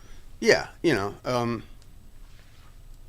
No, I mean it is a whole new sport, and I mean, you saw Tennessee do it as Lance Hurd. You are now- we need a tackle. We'll pay him whatever. right and now if you're LSU, you are now a part of that new sport. You are no longer, and you got introduced to it a little bit last season, right? They paid for players, like you got introduced to the portal model. It's about to be That every time. on steroids, and so we'll see how it kind of rolls out, and I think it'll be interesting to watch. Two position groups I think are the most intriguing to me to watch what they do in that window is going to be running back and offensive line. Just because I don't really know who stays, who leaves, what it looks like. You don't really have an idea of what it's going to look like. You can just assume everybody's gone. But will that be the case? Will an Ori Williams or a Tyree Adams or a Braylon Moore or Cohen Eccles, like what will those conversations look like? Solomon Thomas. Right, like what are those probably things going to leaving. look like? And then you look at the running back position, like I said earlier. I don't know if Durham or Berry are going to stay. Well, then you have an empty running back room, and you think Lacey's going to be on the way. Well, then you still need to add two more guys in addition to him for that room to have any depth. You can't have another year where And you're you'd hope it would be young guys, right? Like, so you can have people that will stick in the room, and it's not just a 3-year here, empty room again, bring in 3 more. That's why that's why Frank Wilson can leave and you don't panic, because it's like you're not really developing anything. Right. You're not fostering a relationship from high school to college to play here for 3 years. It's come or go, whatever. It's really more Billy Glasscock saying, all right, no, not you. You're worth this. We'll pay you that. This is that. Yeah, it doesn't matter. Like, there's no really allegiance anymore, and that's what is the thing that sucks the most, and that's why that you can change the college football playoff as much as you want, because it's no longer become this sanctimonious thing of he plays for this school and he's wanted to win an LSU national championship his entire life. Right. And every game means the most in the world. And it's like, you can lose 3, get into the playoff with, who's your quarterback? I don't know, some guy he was at Ole Miss. He was at D2 Ole Miss, now he's at LSU. And it's like, what happened? Like, if you woke up from a coma and saw college football, you're like, this is bizarre. What happened? Yeah. Oh, the free market. Like, Well, finally, good. They started paying the players. Mexican Johnny Manziel. Yeah. And there are the positives and the negatives. Like with the Trinidad Chambliss situation, like it's awesome that a kid that went and grinded it out at D2 can get an opportunity and transfer to an And I think that was the idea. That was the wholesome part of it. Right. That's still where I land on this. And for the then he most can part. These still, kids like- being paid what they're worth. Right. And that's Right. important. Like, that's what the crux of it is. But also, you see the cost-benefit analysis of this. Like, oh, Pavia, great story. Now it's a terrible story. Well, and like there's Good God, you should have never gotten anything. there are the losers in this, so that like it opens doors where it's like they get bad advice and they hit the portal when they shouldn't You have. have TJ Finley's out there. Right. 8 teams. Well, and like I mean, for Seven, TJ, it's really not seven, even a right? bad Yeah. thing. I mean, he's still getting signed. Like, But I mean, like you have guys it's a that guy that could have sat and developed somewhere. right, but you have guys that enter the portal in 2022 and have never got got a another call. chance. Yeah. You know, like that If you- sucks. There's some schools that say if you leave, you're not coming back here. Right. Like, you think you can go find something better? Go. But it ain't going to be here. And it's like, okay. And now I'm a underwater welder. Well, it's like, when Colorado cleaned house the first year that Sanders was there, Right. there were a handful of guys that didn't get Mm-hmm. any attention anywhere. And that's No, I mean I'm It's a sure risky that- run. It's tough, but some people are also now doing it to themselves. That was kind of Right. one thing because he kind of cut players on Right. basically. Well, what's interesting about that is Jordan Tyson, who was on the Colorado team before the Sanders got there, he's about to be first wide receiver taken off the board from Arizona State. That's an interesting story. You know, like there are the benefits of it, like new opportunities, new chances, the opportunity to be on a large, like for Amon Sordelane to go from Virginia Tech to LSU, where he can be playing in the big games every night on national television every Saturday, and can get the respect he deserves. Because I think it's safe to say he maybe doesn't get the attention the same way if he's at Virginia Tech. He's than not a he gets at unanimous LSU, All-American. right? I You know, appreciate and like. I think Trinidad Chambliss or Kewan Lacey, if they have those seasons at an LSU versus an Ole Miss, I think it's safe to say it looks a little different. You know, like I think if you compare just the brand, like those are the benefits to it. So, but there are still the negatives, and we'll see kind of how it plays out for LSU this season. Because you're going to use the transfer portal in a massive way. But there have always been negatives. It's just new negatives, you know. Right. That's all. Yeah, it's just like to keep. Anytime there's change, people tend to hyperfixate on the new negatives of things, you know. And I get it. That's just kind of human nature. But Well, it is getting worse, though. is it? In which way? This. Yeah, like, I mean, there's no affinity to anything. It's kind of... But these kids are able to actually It's getting build worse in the sense that it's not futures for college themselves. sports anymore. People want it to be college sports. I You're want it right. to be Yeah, college sports. It hasn't, you know, it was college sports, but only in the sense that You did get to see behind the curtain. The Wizard of Oz was still pulling the levers. it was college sports because, like, the universities, the NCAA, the conferences were getting paid tons of money. But it's getting worse because there's no balance.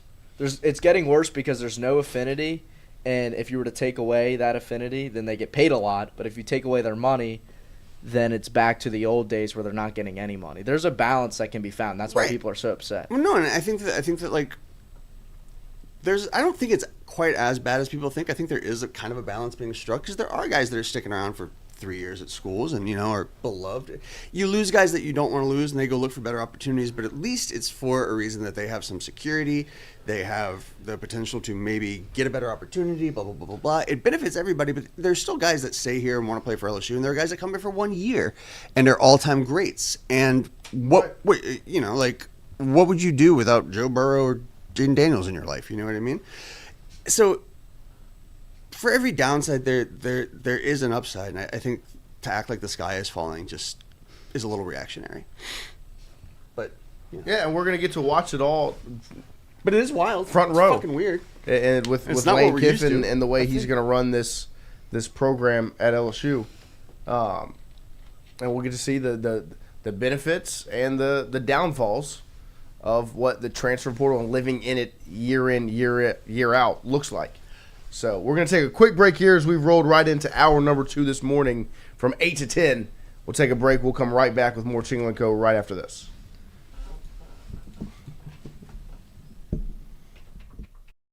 Honor of Alan Ward Granning III, fondly known by family and friends as Wardo. In 2019, the oldest brother of the tribe passed away unexpectedly.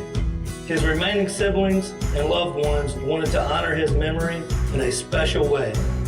In 2022, Ward's family decided to combine the need for a sandwich shop in downtown Natchez with a desire to pay tribute to Ward's love of good friends, good times, and great food. Through blood, sweat, tears, and countless hours of hard work, Wardo's was born.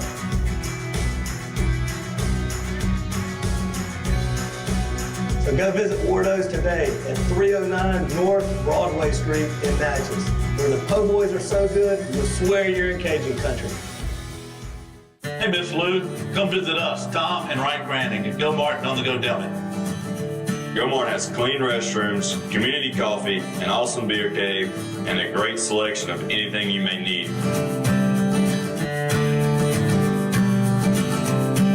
Located at the corner of Highland Boulevard and Highway 61 South in Natchez. Also stop by Wardo's Po' Boys at 309 North Broadway on the beautiful Natchez Bluff. Where everyone is family.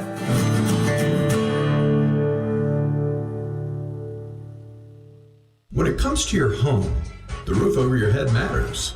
At CAS Roofing, we don't just install shingles, we build peace of mind. With years of experience and a commitment to craftsmanship, our team shows up on time, gets the job done right, and treats every project like it's our own home. Whether it's repair, a replacement, or storm damage that caught you off guard, CAS Roofing is ready. We're local, we're dependable, and we stand behind every nail, every shingle, and every promise we make. Because at the end of the day, it's not just about roofing, it's about protecting what matters most. CAS Roofing, built on trust, backed by quality.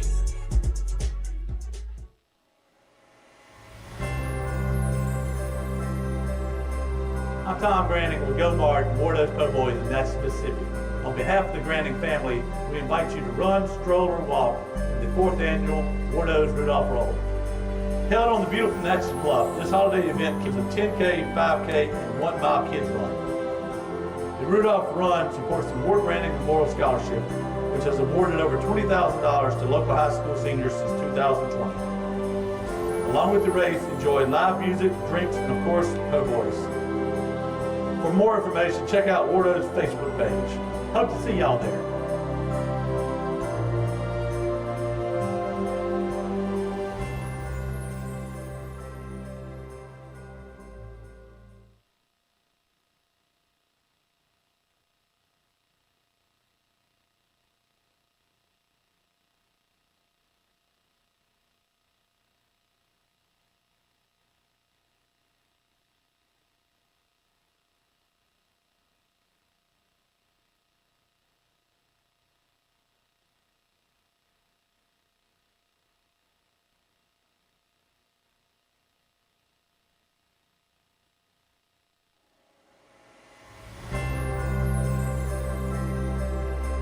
I'm Tom Branning with Go Bard and Wardo's Po' Boys in Natchez, Mississippi.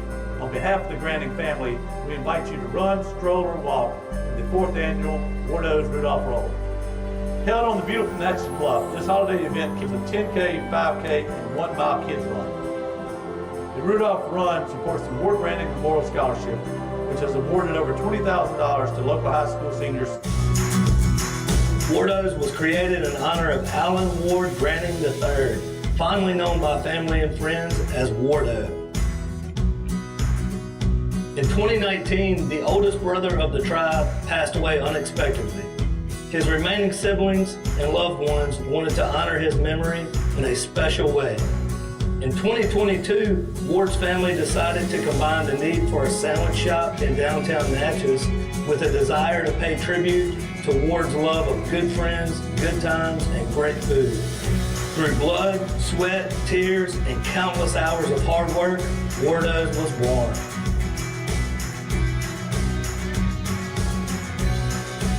So go visit Wardo's today at 309 North Broadway Street in Natchez, where the po' boys are so good, you'll swear you're in Cajun country.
All right, welcome back here to hour number 2 here on this Friday morning as we are live from 8 to 10 this morning. Let us know your thoughts on the 8 to 10 time slot and how you feel about this window we've operated from today. I tell you what, I'm feeling energetic. Good. Oh. I'm feeling nice. I got a little extra sleep. All right, Christian? keep that to yourself. I'm all boned up. All right. Yeah, I feel good. You I've know. been bricked up the whole show. Don't drink a banana. Don't Don't Whoa, drink whoa, a whoa, banana. Don't drink a Oh, Celsius my and eat a banana. That's what I'll say. Don't drink Oh, a That's what I did. It And made you throw up? it's a little. Little tumble rumbles. Yeah, but we because I had don't think somebody- soft drinks mix well with bananas in your No. stomach. No, Potassium potassium. in the soft drinks. You don't want to. See, well, we also have, let's see, where's he at? Yeah, At C15 Shoal. Pause.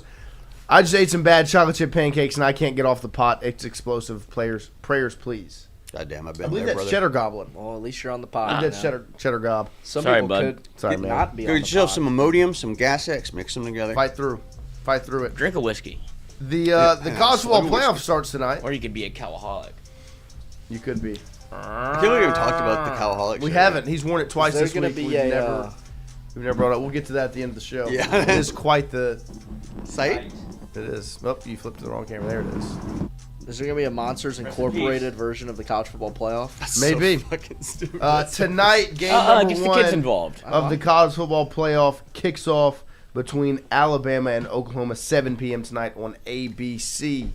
Can you throw that the bracket back up there? I can indeed. We can talk about how we think this thing's going to play out. Let's start with the first round. Obviously, game one tonight, Oklahoma, Alabama. They've played already this season.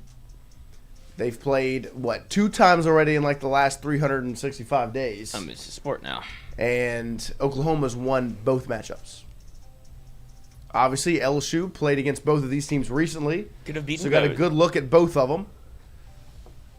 It's an interesting one to me. I do think Alabama gets over the hump and wins this one. But What's the hump? they haven't beaten Oklahoma. Losing. They get over the gump. They lost to Oklahoma this season and last season. Oh, he did. Like they can't beat the Sooners. But the stat is that they've never lost to two teams in the same season, right? Right. Since 18, whatever the fuck. Yeah, like 1859 Yeah. or something. Hunter Hall, $10 super chat, ready. I am ready to say it. Defense balls out and gets a knot. The offense with Cuevas takes back what OU gives us for 4 quarters. Ty and Grubb rack up 400 plus yards again. We don't turn over. Tied 24-10 roll. Whatever. All right.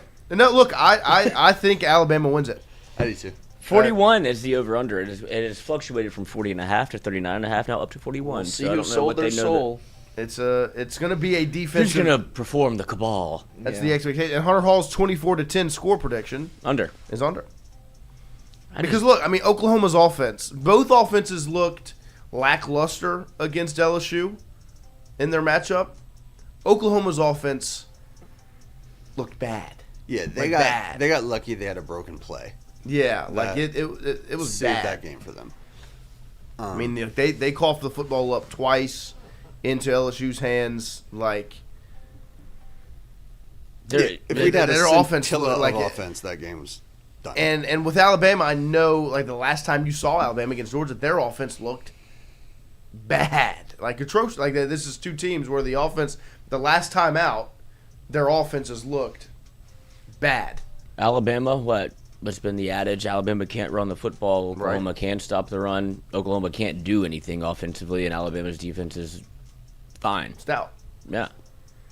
I don't know if they wanted this to, like, on paper, a great standalone game to introduce to the college football playoff, but I don't know how entertaining it will be in Yeah. terms of the play on the field. And it's a game you've seen already. Right. And this is what's part of the football playoff that's a little bit broken. Like this is where I think the game tonight Should would have have been. flourished. Would have been Miami, Texas A&M. Yep. That game would have dominated tonight because I think that's the favorite to be the best game out of the first round. And Put it back up again. the fact that Kyle Fields is going to be at 11 a.m. is just kind of disservice to the sport. Oh, did you see what Nick Saban said about Kyle Field? How they pump in noise. They pump in crowd noise? I wouldn't be surprised. No, of course not. But they do like they do get that place rocking. No, they got Tiger Stadium rocking. Yeah. Cool And intro. so I mean, like, it would that should be a standalone night. Like that should have been the night game. I think the most interesting one on this list is, for some reason, I go, maybe it's just inherently the LSU. You can't quit it. Tulane Ole Miss. You can't quit it. That's the one I feel like I can't miss. But I mean, You're it is right. the most interesting. So but we'll I don't go know if around it'll the be the best room That is here. some We'll go homer. around the room. Alabama, Oklahoma. prediction. Yeah.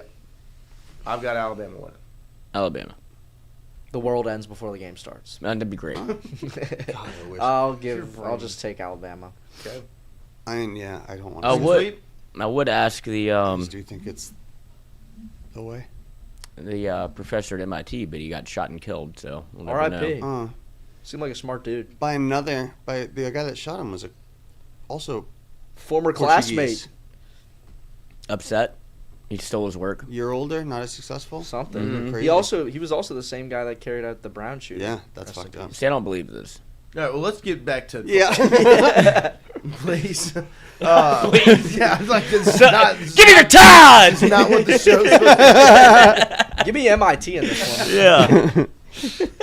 We have a great Division III athletics program. But yeah, I do think it's interesting. You can't quit that game. No, I'm fascinated to see because they've very much been online.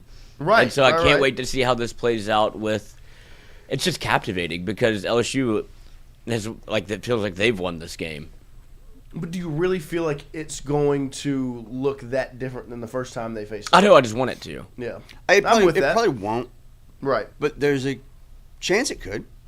There are enough factors at play, I think. Yeah. No. I mean, what do you think? What do you think they're going to talk about the most during that game? Of course, they're going to talk about Lane Kiffin. You're going to talk about the fact that Tulane's head coach is now the Florida head coach, and Ole Miss's head coach was the DC and is now the head coach because their head coach went to LSU. And they're going to maybe bring up the fact that Tulane tried to poach LSU's DC and and got Frank spurned. Wilson. And then Frank Wilson. I mean, we're going to be integral to the conversation. And in this Ole game. Miss also wanted to hire Tulane's head coach that's going to be Florida's head coach. And then they also Florida also wanted to hire LSU's head coach, which was Ole Miss's head coach, and ended up with Tulane's head coach. Honestly, okay, this is kind of but it's crazy to think about. But I mean, you can make an argument that this is as good as any of that Housewives shit. Like, it is that level of drama. Oh, yeah, 100%. And that is what I do think, for all, everyone's like, oh, these coaches have no soul, and yeah, but look at the TV. It's look content. at the quality. This is content. This is the of theatrics. drama It's that drama. comes out of this stuff, man. But it wouldn't have it's been unmatched into any other sport at this point. No, it really Well, is. Would it have been this dramatic? Obviously, it's not that dramatic on the Tulane side, right? They've come to terms with what's happening because it's Right. Tulane to Florida. It's like, oh, you have to take the job. It's still pretty But dramatic. It's still here. If Lane Kiffin was still their coach at Ole Miss, it wouldn't be nearly as dramatized as it is right now. No, not at it's the all. fact that they kicked him out. And then they oh wait, but they got the staff back. Then they tried to poach the staff while that was there Right. on the lease. But that's what creates the drama. Right. Is that there's actual humans at play that make human mistakes and freak out like humans. Right, it's not some producer nudging them to throw water in each other's faces. Like, These are yeah, actual people it's making like- these decisions. Like Keith Carter actually freaked out and said, "No, get him out of here. We're done. Yeah. Goodbye. Leave. Don't come back." Actually, can a couple of y'all come back? Mm-hmm. Actually, But it won't be Lane. No, not him. No, bad guy. Don't need that. Bad guy. Well, you need the villain, of course. And then your quarterback's going to sit up there and say the same thing, of I'm at Ole Miss right now. I'm going to enjoy it right now, but I don't know what the future holds. I'm going to look at all my options. Oh, it's fine. He said that. I mean, of course, that's the way the sport works. You can, but whatever. You know what I mean? But it's humans that make human decisions and freak out like humans. But I tell you what, if you're And having Keith Carter freaked out like a human. if you're having trouble getting your girl, she gets mad about oh, why are you watching so much college football? Sell them on the drama of this. Of course. Oh my, they're all. It's what I used to do with soccer, because soccer has so much good transfer drama and stuff, right? So anytime there was a girl I was dating that didn't want to watch it, I'd be like, well, this guy did this to this team, and he told him to fuck off, and then he did this, and they paid him all this money, and then he fucked some model or whatever, and she was like, okay, gaslighting. Is that gaslighting? It's reframing. Yeah. And I can see how this translates though. We are related. You can reframe college football. You can reframe college You football. can manipulate. Yeah. college football. No, it's not manipulating. It's Manufacturing a narrative. It's manufacturing consent. 100%. Exactly. 100%. But And it is fascinating. If you just take the sports out of it and you say hey, it's this matchup against this, but this guy did this and he said this and these guys fucking right. And It's super He's actually the entertaining. coach over there, and Venable they're not even in still it. signs, actually. Yeah. Yeah, and then you get all the and the defensive coordinators and stuff, and And they're they all paid minor them, and he characters. was actually And going to this go big here. reality show, exactly, and they they spurns coach him, together there, and and then he's stealing a boy. He takes a boy with him. You know? and that player. And was that there, quarterback, and he's probably gonna there, follow and that And then coach. what this guy, because He's that guy's the best at tricking high school boys to come to school. So it's Yeah. important that somebody gets that guy, It's because who can trick the most high school boys? You know, Well, no, see, that's how they used to do it. Now Now, it's a little bit different because I can buy the big boys. Somebody still has to trick the high you could school let them go boys. for a year, then you could get them. it is. No, you're very So right. I guess if your wife has you on the fence about watching college football tonight, show them these Yeah. last 2 minutes 30 seconds. Make a Canva. Make a or camera. clip Just this. make sure you don't look like Charlie Kelly in front of the pen board. Yeah. Who? Pepe Sylvia, you know. But I will. But or you could gamble. and then on there's it. also one of the biggest storylines in this whole thing is these G5 teams.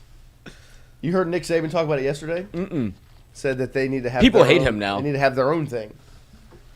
And he's not. Yeah, he's he's not right. Like, They need their NIT. well, he basically said, and it was basically like, you don't invite a team from the minors or a team from the G League to come play in the playoffs. He's pissing people off. I can. But he's right. right. Not wrong. Like I'm not. If I'm the NBA playoffs, I'm not going to save one 8 seed for whoever wins the G League.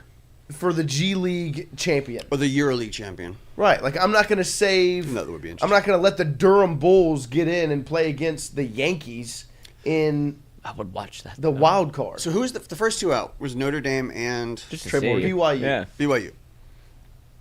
Is it not infinitely more interesting to watch Oregon, Notre Dame? Of course. And, Ole Miss, it's BYU. but to me, it's just the case of the 12 best teams are not in. Yeah. The James Madison and Tulane, it's no disrespect to them. No, I think it's cool. They don't belong in it. No. They don't. They are not. And I know that it's like, oh, well, boo. Well, then you create a sport where, not everybody is on the same playing field, right? Right, if you're not in a Power That's 4 what conference. the sport's always been. Right. So why They are were we, never why getting are into we the BCS now final. trying to make everyone happy? The sport has always. I mean, go look at the playoffs throughout since they've made it a 14 playoff. I'll be very intrigued to see how many times. The first year it happened, the 4 seed won the whole thing because Ohio State upset Alabama and then won in the national championship.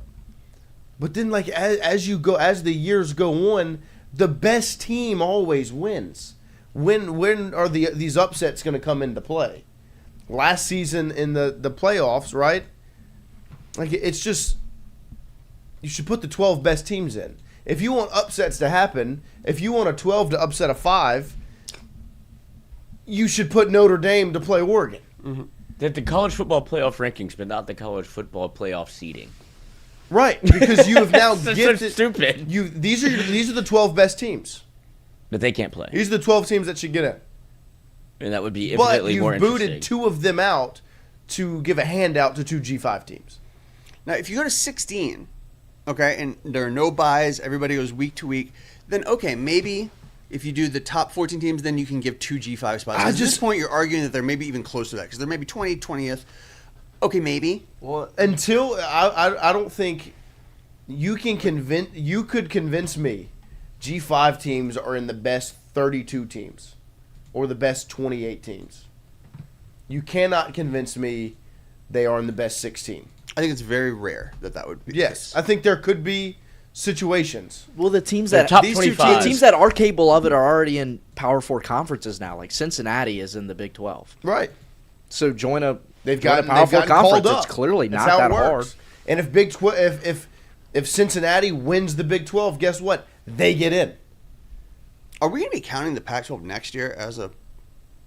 They're not, right? Okay, they are relegated back. They're Right. They're What is basically a it? group of They're 4. mountain 2 conference. teams, No. Well, next year and they're adding.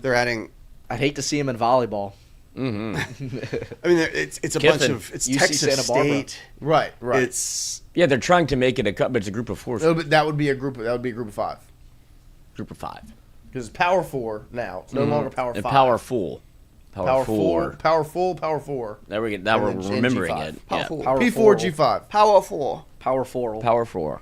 And so I just I don't think it would take a lot for me to get behind G5 teams getting in. And no disrespect to Tulane, they don't belong in. And look, if they go out and they beat Ole Miss, I'll be wrong. I'll Hey, be wrong. you know. Right? But Eat crow I all saw day. that game get played. Ole Miss dog walked them 45-10. But now it might be different because Well, I saw a thing today. It was just some ESPN post or whatever. But it was like, how many Myles Garretts would it take for you to favor JMU 11. over Oregon? You know, like How many what? Myles 4? Garretts. Would you, if you clone him and put him out there, 4. 4 to make it even? I think. 4 on both sides. I'd put him at running back. No, I would Tight end. just Tight end. give me 4, I can move him around and wherever I I want. can move them around wherever I want. Look how. I'll just I'll put him on at the running D-line. back. I'll put 4 on the D line. You're I'll not put, doing anything. I'll put if 1 I at stick tight 4 on end. the You know, D-line. This is not shades of 2019 LSU.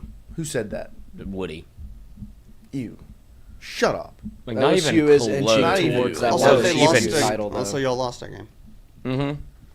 And And because you couldn't score. Julian Sands' numbers are what? Not 60 touchdowns. Yeah. Not 5,000 I yards. will say this: OSU is inching towards wide receiver U, but Lane is here. Their NFL production this year has been Yeah. pretty elite. And That's hard to unfortunately, argue our guys are hurt. with. Yeah, they've been in bad situations. But- They've been injured. I don't know what happened to still Brian bad. Lane Thomas. is here, They're still good. better. We're No, good. the LSU's still and better. Aaron Anderson Yeah. will get to the league. I He'll agree. ball. LSU's still better. But, you know. Barryon Brown is. No, Ohio is State's going got to good ball wide in the league, receivers. too. What? Jackson Smith and Jigba, Marvin Harrison Jr., Well, and their future. Olave. Olave, Garrett Wilson, Egbuka. Egbuka. Yeah, I would put him over. The Olave or LSU's Wilson. still wide receiver U, but Ohio This State's goes hard. closing the margin. and that is. Awesome. I would why- put that in my home. That's why you. That's why you paid for him. I'm just saying, yeah, No, this, I'm saying, but like you paid for him to be that, and he is. you wasted it. You did waste it, but I mean, We're gonna you put only this- you only didn't waste. This is a fantastic That's a graphic. That's a excellent lot of job. aura in that picture. There is. And maybe And the New best, Balances. and maybe the best DB out of all, like the best DB ever, isn't even on that board. Isn't even on the post. True.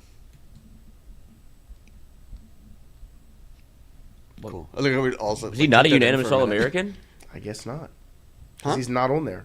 Wow. I was just as shocked as you are. Wait, who'd you say? Where's Tyrann Tyrann Matthews Matthew? is not on here. Oh, yeah, no. He wasn't. Oh, what? Why That's- Oh, not? that's Delpit. It's Peterson, Claiborne, and Delpit. Well, I guess I don't know why it wasn't unanimous. no, because Well, Delpit's He's a safety. Heisman finalist. Yeah, who didn't? Who fucked that up? I mean, Like, when did that? Wait, did why am I LSU just? Why am Did I just LSU finding fuck out that up, about or this? did the voters fuck that up? That has to be LSU. He might have been left off because he was a. Yeah, but that didn't happen until later. That happened in like August. Oh, no, I meant like Oh. because he was more of like a nickel kind of a thing and not a straight corner or safety or whatever. I and guess maybe he just wasn't the a straight- positional. yeah, I guess. He won the Benerick. He had faith in the Heisman. Yeah, I mean, and Claiborne won the Thorpe that year. Yeah. They were good. That was a fun year that you Yeah. also It was that wasted. defense was. God. Talent is neat.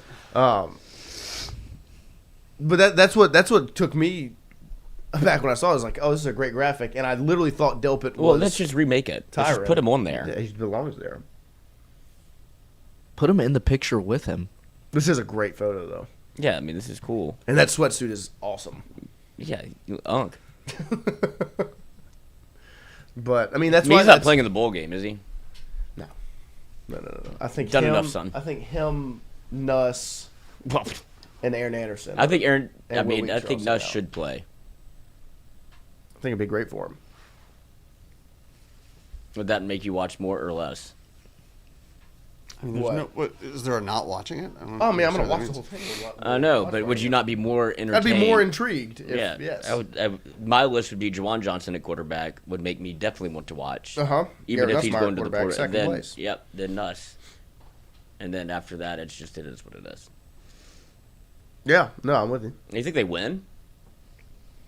I haven't watched Houston all that much. I know who their quarterback is, Connor Weidman. And Oh, Blake really? Baker had a great game plan for him. Oh God, Against A&M. he's probably not thrilled. 24. I think LSU wins. What None of your players are playing. do you mean? I named 5. You're missing 5. Let's get back to the playoff here. You know what I mean? Like if Perk, you- Witt, Witt's out. is Perk playing? I don't think Witt plays. I don't think Anderson plays. I don't think Nuss, Delane. Got it. That's fine. You can still I don't win. think those guys play. But everybody else, I mean, give me Harlan Berry, Trades Green, DJ. Do you want them to Pickett, play PJ because of Woodland. what happened to Witt last year? Yes, we want guys to play the bowl I game. want guys playing the bowl game. I don't like the full normalization. Unless you're of- going to the draft, you don't sit out. I think that'll change. No, 100% is going to change. Teams are opting out of bowl games. Yeah, you had a whole roster. But I don't want that to happen. I'm excited to watch LSU play one more time. Yeah.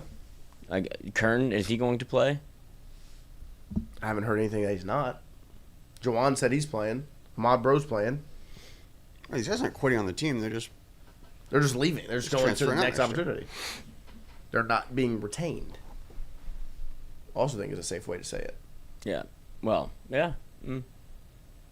I'm convinced if Kiffin and this staff wanted to keep Kern? them here, they would have made it a priority. You know what I mean? I mean, there's a chance one or two guys. Yeah, there's a chance that Get away, you know but that happens. I That think you by and make it a large- priority, and they're just like, actually, I want It's to. just not for me. I want to look at my options. It could be homesick. You know, it could be that simple. Yeah, you could. Yeah, actually, yeah, it could be. yeah. I don't love You Baton think Rouge. Ryan Silverfield came into Arkansas was like, we need to get Kern. I think the teams around Kern were Arkansas, Ole Miss, Georgia, Kentucky.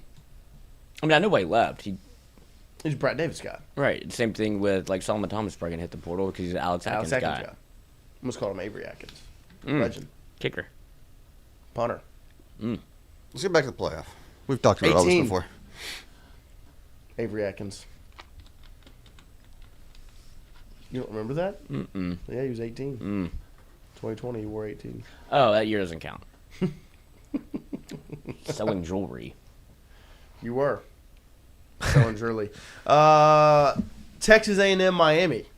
The most intriguing game, most exciting game. Who wins it? It's probably the closest spread, right? I would assume. I mean, JMU and Oregon is 17. 100. I think that one's actually 21. Or is it still 17? I think it was CFP. 21. Alabama, Oklahoma's -1.5. Oklahoma Right. -1.5 actually favored. Miami, Texas A&M, Miami +3. Really? That's the upset everybody's calling for. Tulane 17.5, and James Madison is 20.5. So I guess Alabama, Oklahoma is technically, according to Vegas, the closest game. Yeah. I'll take Bama. I'll take A&M. Yeah, I think You definitely. need Take Bama, Tulane. Bama, A&M, Oregon, Ole Miss. I'm going chalk. And really, in all actuality, I think I'm going chalk on majority of that whole thing. Indiana beats Alabama. Mm-hmm. I think so. Texas Tech beats Oregon. That's the only one I'm. If you That one will want. be fun. I Georgia think beats Ohio Ole Miss. State beats A&M. Georgia beats Ole Miss. I think when the chalk changes for me is actually the semis. You think Tech beats Indiana? I mean, I would be. And I think Georgia beats Ohio State. I think Mendoza sold his soul. He's winning it all. Why? It's I think that's the one that I'm most interested in. Like, I is think if it's Indiana wins if it's Alabama, something still in me says like Alabama, Indiana, Alabama. Like if you just of course. if you just I mean, lobbed put it up those to me, logos next to one. right? Well, yeah, I think that's just Innate. yeah, it's just knee jerk. You know? Yeah. Like, Sure, but But I mean, I haven't really. Notre Dame, Georgia. I haven't spent Texas a lot. Tech is very I good. haven't spent a lot of time with Indiana know. football either. Me either. But it just does seem like they know what they're doing. And I don't keep think winning. you can do that logo thing anymore because you saw Notre Dame, Georgia last year. Georgia got rolled. Well, I mean, yeah, you can't do the logo thing because you have to take into account who's on the field. Georgia didn't have a quarterback. Just closer with the devil. Fernando. I'm taking you. Tatis. Yeah, I know. I think it's chalk until the Final Four. You get to the semis, and I think it's 2 upsets. There is no. I think Georgia and Texas Tech are the 2 best teams in the country, I think I would pick Georgia to win. I have. and I have Georgia to win the whole thing. Yeah.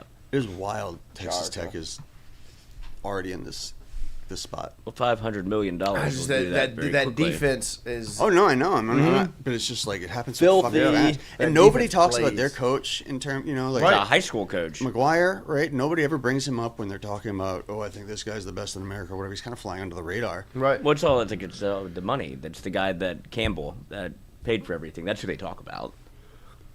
But I mean, that coach I mean, is coaching what- that team. Did you ever think in your life you would see this?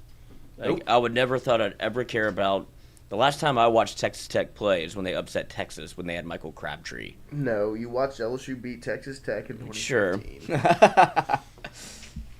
But that's the last time they were relevant. Well, I mean, I certainly Indiana would've thought 'cause never. JMU wasn't JMU. a Division I team until 4 years ago. Right. Yeah, and they shouldn't be in this. Tulane, Right. Ole Miss. Shouldn't be in this. But it's just interesting that how quickly it can change with Indiana and Texas Tech getting first round buys into like the other side. I could see like Ohio State, Georgia, sure. Yeah, of course. But I mean, like proper. So if there was a chance at a proper upset in the first round, Miami's probably the closest thing, right? Because I think Yeah. Well, I mean, I guess OU, it's Bama is not really an doesn't upset count as either an way. upset. It's just Who they are. Yeah. I mean, I would consider Oklahoma still an upset over Alabama just because of how I think. Yeah. okay. Well, yeah. Like when I just do the logo game, like Well, yeah. It's Yeah. Alabama. That A is always I going mean, JMU stands no chance. We can all pretty much agree on that, right? yeah, they're not good. They shouldn't be here. That's the thing. Like that should be. What if they shock the world? No. I don't think. He's like the kid. He's Make like a bet right now. he's like the happen kid at in the party who football, wasn't dude. invited, but he's like driving a bunch of like Yeah, the DD. yeah. What do you think that if that happens, if it is like 42-10 and people turn it off, do they reframe what they do in the college football playoff for the next have year? to. Yeah. You have to. 'Cause Like I think that's that a waste if of- they win, they don't change anything. That's a waste of money and resources for that game, just to be a dog walk. It's stupid for Oregon. They Yeah. shouldn't have to play that. They shouldn't have to play that You game. might not even have to play your starters. You know what I mean? Like, it's just I don't know. And you're telling me Ole Miss and A&M are separated by one spot, and this drop between opponent is That part's ridiculous. Miami and Tulane? Yeah. Like, we're separated by one ranking. Yeah. One ranking position. And they get to play Tulane, and I have to play Miami. That's actually Like, if I'm A&M, I'm most pissed. compelling- You know what I mean? Like, thing I've heard said. Yeah. it's just like it's stupid. It really is. I'm 2 spots below Oregon in these rankings, and they get to play James Madison. I have to play Miami. Mm-hmm. It's like, what? If I'm Oklahoma, like I'm 2 spots below them. They play Tulane. I have to play Alabama. Like, it's just whatever. He's taking a pay cut. Mm-hmm. Yeah, because family's already rich. Oh. Whatever. No, kid. no, Oh. they're. I don't know what's going on. No, because Archie's you have, on Cameo. Archie's doing cameos. Like that's Archie. Archie is all over the Cameo. Might just be bored. Let me see if I can buy one yet. huge nuts. Archie isn't his dad though. It's his grandpa. It's his grandpa. He should have generational wealth. Archie Manning. You would think. He's still unavailable. Ah, he's booked up. They're going back to their roots. Maybe he's just like a old guy that kind of just wants to do something like I that. want somebody to talk to. I'm Yeah, excited that's what I'm Kids will saying. talk I to don't him, know yeah. if it's necessarily for money. He's so sick of looking Cooper. forward to giving Cooper's the only one that ever those shows up. special to you, a message from me, whether it be on a birthday, an anniversary, if you need a little pep talk, a hottie toddy, a who dat, you name it, we'll take care of Go it. Tigers. Please request me on Cameo. Oh, Hi, I'm Archie Manning. Where's the next video? Here it is. Hey, Richard, Archie Manning here. Now, I know what big Rebel fans you, David, and Scott are, and I want to also thank you for being a big fan of mine. As you know, the Rebels had a Sounds great like my year. grandpa. I think He's we're dead. going to do great in the playoffs without our narcissist jerk coach. I sure hope so. Here's a New Year's blessing to the Don of the Kelly what? family. Hotty totty. I met Archie one time. Narcissistic jerk. God I met damn it. Archie one time. He goes, "How are you, young man?" And I was like, "I'm doing well." I was in Bay St. Louis. Shook his hand. Started talking to me about. I guess he thought I was his grandson or something. Not Arch, but the other one. The other one that doesn't do anything. The 8-year-old. But I mean, nice guy. Definitely old. He's Definitely He's up there. old. I think we got that. definitely up there, man. Gotta feel bad for him. Cameo. Yeah, maybe we Look, need to start look. doing cameos. They're going back to this Of is course, the Pete I- Golding playbook. Of course they are. Oh yeah, hell yeah, back to the That's how you do originals. it. We don't need no real tree. What do you think LSU does uniform-wise next year? Gold. Do you think they go all in on alternates again? No, they've already made that statement, right? Yeah, no. It's going to be back to classic. The tradition. It's interesting, even Yeah, with the that was new football. Nike relationship, that they wouldn't. But yeah, I would like to see the pro combats come back. Nike I would wouldn't love. push yeah, a Because little the something. Seattle's uniforms yesterday were awesome. Those were so sick. You know why? Nike. The helmet. Yes. It's Yeah. the helmet. And the numbers. It's that helmet. Because that's the same helmet. It's the LSU helmet. That's what I'm saying. That's why when my dad Theirs when, look better. when my dad turned it on, I said, "Fountain season." Like it's the same helmet. It's not the same thing. The same. Even though that game was rigged, Didn't watch it. I have Watch to the first show half you of it. what happened. Please, this will be my live reaction. It was a. Because I watched the Pelicans last night. Yes. Reed Template, did we wear the purple jerseys at all this season? No. Which was crazy. No purple. Damn. No They purple didn't jerseys. practice. They wore them Didn't at wear practice. the purple jerseys once. They went all whites, and they went gold, white. But no purple, which is disappointing because you got to give me the purple jersey I love once the a year. purples. It's behind I you. want white, purple, white once a year. I want even purple gold. That's fine. I would, but I need a purple. I need a purple game. Yeah, not a gold game. No, I want purple gold. So yeah. this is what happened Wow, white last gold, white night. for This that. view They called decided- it the They gave touchdown. him 2 points. They gave it a 2-point That was conversion. a 2-point conversion. Yeah, even Because though it was behind the line. Yeah, but they blew the whistle, Yeah, I mean when the whistle blows, the play's over. but not anymore. You can't go back and change that. They did. Can't It's do it not for a- the Saints though. But it's I not just thought it was allowed. very interesting that they manufactured my a whole life- 16-point comeback. My whole life, Inadvertent whistle. it's when the whistle blows, the play's dead. Why would the It's NFL be over. rigging a game for Seattle? So though, anything exactly? that happens after the whistle. What's your conspiracy theory there? It changed the division, makes the rest of the season way more interesting. Yeah, no, I mean, I guess. And it was a 16-point comeback. That happens all the I time. was busy watching This has it. been deemed the best Thursday Pelican night was football over at game this of all point. time. So I'm not it's- I mean, surprised. I've never seen, I just don't like when this happens because it's like we're just making up the rules as we go. Well, my whole life it's been when the whistle gets blown, the play's dead. It's over. It's done. And this is why I don't like reviews. Whatever You just happens- keep going back and being like, actually, but we can't do it for like. Whatever happens after the whistle It's not is over. part It of the doesn't game. matter. It's just it's lanyap. It's done. It doesn't add. It's nothing. The only thing you could do after the whistle is get a penalty. Right. There's no. And so the fact that he picked it up after the whistle shouldn't mean anything. I feel like at this point there should be a rule where it's just nope, redo. Look, we all screwed that one up. Yeah, redo I would rather that happen. Yeah, Honestly, that's what I'm instead saying. of just Like, looking oh, no, at the same hey, play over we and all over. screwed that up. Let's redo. Okay.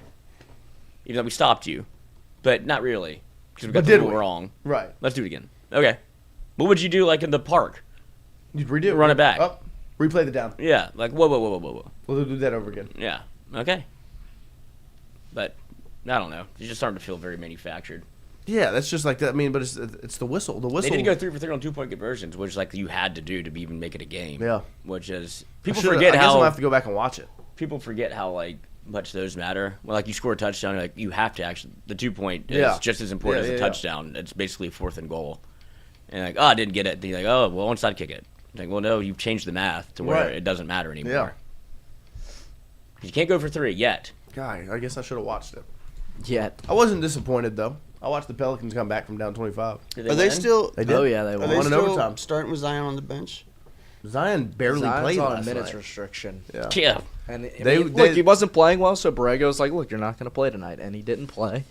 And they played Played better. Sadiq Bey and Derek Queen. And Sadiq Bey and scored Trey Murphy. 27 points with 19 in the And Sadiq fourth Bey and OT. literally won you. Sadiq Bey did what Zion was never going to do. He won you the game. That was hit a 3 or I guess a deep 2 at the end. He hit a deep 2 Hit that a- was off balance and Hit it was a- like an in and out step Hit a back. falling away baseline floater. Hey. Played good defense, rebounded. Derek Queen All made things clutch Zion free doesn't throws. do. Look, Western Conference Player of the Week. What are y'all talking about? What year is Yeah, this? when is this? 2022. Yeah, Ibotta. this is when they played this. That's when they beat the Suns. Yeah. Hey, that's still the greatest moment in Pels history. Zion is. 360 windmill versus the Suns. I don't know if it's the greatest moment in Pels No, it history, is. No, but it's. I will stand on that. That is the greatest moment in Pelicans I history. bought a Because they were. I think they were Zion 2 t-shirt. seed at that point. They got them the 1 seed. That when was they won that was the greatest moment in But Pelicans you have history. a playoff series win, Who cares about that? and you also It didn't got matter. you also got into the playoffs What a terrible one year franchise. in 2016 because AD hit a falling away double clutch 3 against the Thunder that broke the tiebreaker to That get was in. cool. No, I agree. That was cool. But the That moment Pelicans were carries looking like, yo, we could compete for a Yeah, final. and then they didn't make the playoffs. But nobody thought the Pelicans were going to do anything in those playoffs, or when they made the playoffs. Everyone knew the Pelicans were AD and Drew Holiday and nothing. Then it was like, you had Zion, you had Jose, you had Trey, and you you didn't had make Herb, the playoffs. you had And CJ, that season, you had was BI, nothing. and it was like, yo, like they could do something, and then they ended up not doing anything. But they were the 2 seed at that point. When have we ever And you know been the the 2 real seed? reason why they won the game last night? You know who was the reason they won the game last night? Herb Jones. Yeah. But Herb Jones also was selling. He's the reason why he went down by so much because he missed, I think, 3 possessions in a row, missed wide open 3-pointers. Yeah, but I mean that's not his job. But no, he made up for it. Yeah, he did. He's 7. Well, it is his steals. job to make wide open threes. 8. Well, yeah, but that, was you shouldn't be living and dying on Herb Jones 3-pointers. There was 3 in a row. It was bad. Yeah, when he misses It the wasn't second good. one, you should not go back to him the third time. Pels went cold in the first half, went down 20, and then it got to 25 in the second half. Yep. And then Herb started stealing the ball. Had Derek 7 Queen steals. postered somebody. Yep. Herb postered somebody. He's the fucking best. At least they're interesting. Oh, they're gonna. This is 3 straight wins. No, they're gonna be interesting this year. Last night was a big prove it game because does if this the Pels if the Pels lose last night, then it's like I don't know if they're gonna be legit, but they might be legit. Piss Kevin Durant off. What was that? 8 wins. What did that say? 6. This says, 6 what was the best moment of the 2025 college football season? This is everything Ole Miss. They are. No, when I was This doing can't that, be their best moment. When I did that, the phone call yesterday, Didn't they beat asked, Alabama? Is LSU Ole Miss the new it rivalry? And I was like, For them, it's not really I was like it's LSU Alabama, where the only thing that made it more of a rivalry was the fact that Was the drama, the coaching drama. well no that's the comparable part. The reason that was a rivalry is because the 2 teams on the field were actually the 2 best teams in the world well, every yes, time yeah, they of played. course. It was the best collection of talent every time you watched it. LSU versus Alabama consistently was the best collection of players on one football field at one time for a decade, which is crazy. But the reason it wasn't really a rivalry is because one team dominated it, and the reason it became a rivalry wasn't because of anything that happened on the field. It was because of the coaching situation. So LSU made it a rivalry. Alabama didn't. It just kind of ultimately became kind of a thing because LSU won it, and then Alabama won it, and then back. For this is a rivalry to Ole Miss. Mm-hmm. They're pissed off. They're upset. they're punching up. But for LSU, right? This isn't. We just hope it gets back to how it's supposed to be, where New Lane hoodie just dropped. LSU records. He's going to set some. There you go. We need a Cash Money spinoff on this. Do we? Cash Money LSU. But I just don't think it's going to be. It's not a rivalry to LSU. It can be. If they go back and forth trading punches and winning games and these things happen, it can become a rivalry. But right now, it just. But ideally, it's we reassert our dominance in the next couple of years. We just asserted our dominance. You had your best On the season ever. field. We took your coach. We still got to, but we But got to. but you need to get on the field and you need to beat them. But I mean, you've traded punches the last. You've been bad. Since LSU's 7 been years. bad. Since he's been there. It's been whatever home stadium you're in, that's who wins since Lane Kiffin got to Ole Miss. Tearing up adoption papers. He's good at this social media thing. Juice? The Kiffin family. Mm-hmm. The whole family. Let's connect athletically Let's here connect on this athletically. morning.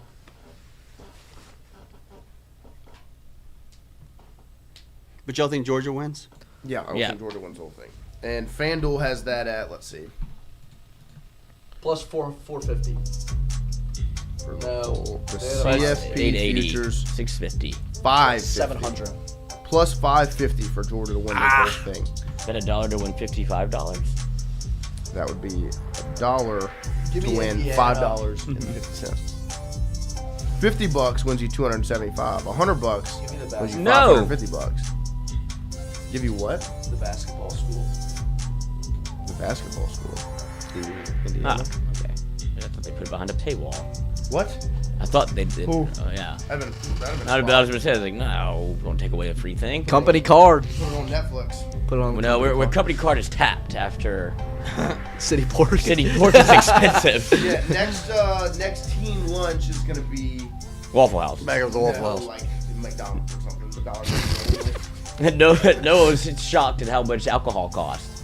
Oh. I've never. It's just it really drives up your bill. It Yeah, does. that It's sure more does. expensive than the I've food. never had to pay for it. So. You didn't have to. Rogue One. But I saw it. I'm tapped to pay. I was like, this would have been a $200 bill if the drink. You're the most awkward person I know. $1 million Since he bingo. told You're me. the most not fighter. awkward person I know. Yeah, And it makes me as uncomfortable Cinderella as Man. That's the thing. that's interesting. And then one more is Shout out Oh, Lance. Sir Charles, the Dream. Penny. That's Rocky, but it's not spelled right, right? Or is that Rookie? My eyes are so bad. Grandmama. What's the next one? What's the other one? Cinderella Man? That's No. a boxer. Penny. Those are basketball nicknames. Yes. So we Million have 3 Dollar boxing Baby. movies. Uh-huh. Cinderella Man, The Fighter, and then Rocky? That's not how No. it's That's not how spelled. it's spelled. The Fighter. And the Hurricane, I guess. Oh, this is the Hurricane? Yes, Yeah. that would be it. Raging Bull. That is a boxing movie. That is not on the Kramer? list. Kramer Robinson. Kramer Mulkey. The Rockies, the Padres, the Giants, and the Dodgers.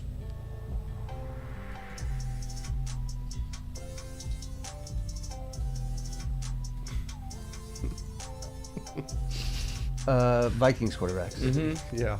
Is it Kramer? I think so. Paul Kramer. That's right, because the other we had the other 4. Yeah, already. it's so fucking difficult sometimes. God. Oh, fun. It makes it fun. No. Yes. Makes me angry. Yeah, it makes me fucking angry. What? me What? off. Is that just the, mix it up. I wanted to play too. Two Then no going Smancers. green, white, green. I did that myself. Green, white, green. Green, white, green. Booger. They should have wore powder blues just to. Powder Yeah. Blues are so good too. Let's see. Ah! Jennifer Aniston's hair. And Stu Finer's face. It's not Stu Finer. Zoom but I in. Can you see it. There go. reframe that?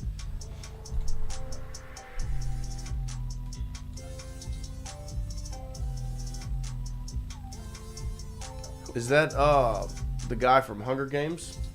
He's the boss man. What's the Snow? Is that his last name? Jon Snow? No, that's Game of Thrones. That's Clive Game of Owen? Thrones. No, who's the the Hunger Games guy? I didn't really do Hunger Games. Is that Yeah. Miss Piggy? Miss Piggy? Mr. Piggy? Mr. Piggy's not a person.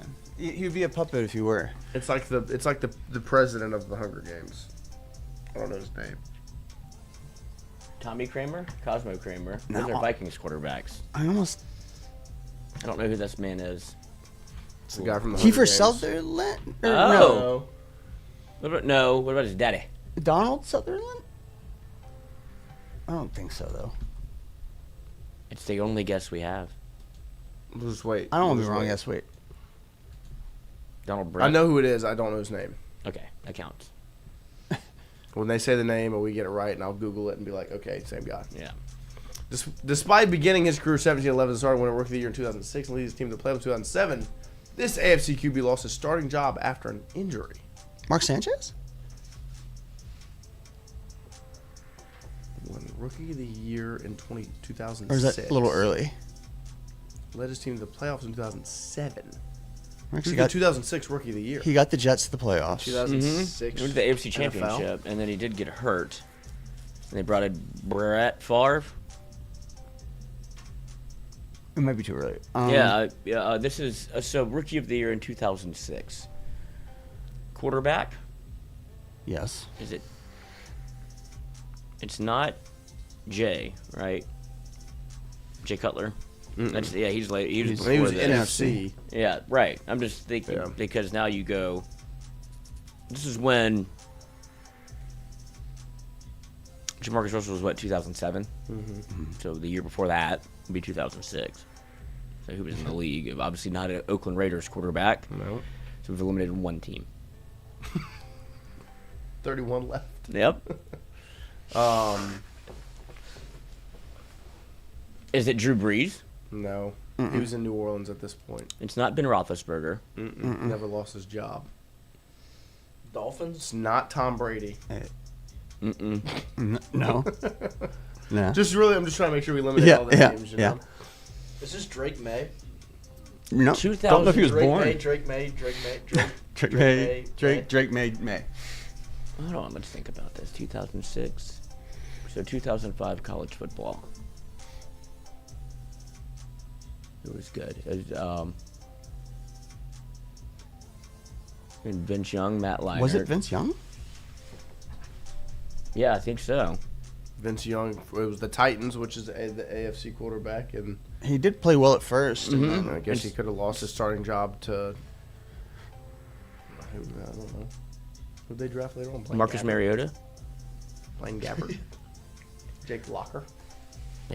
Ooh, Hasselbeck.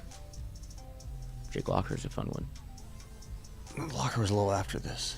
Right? Is it Vince Young? I think it's Vince Young. He won Rookie of the Year in 2006. Yeah. I mean, Okay. Send Send it. Yes, You is can anything? send it. Got it. Let's go, guys. Great work. Thank you.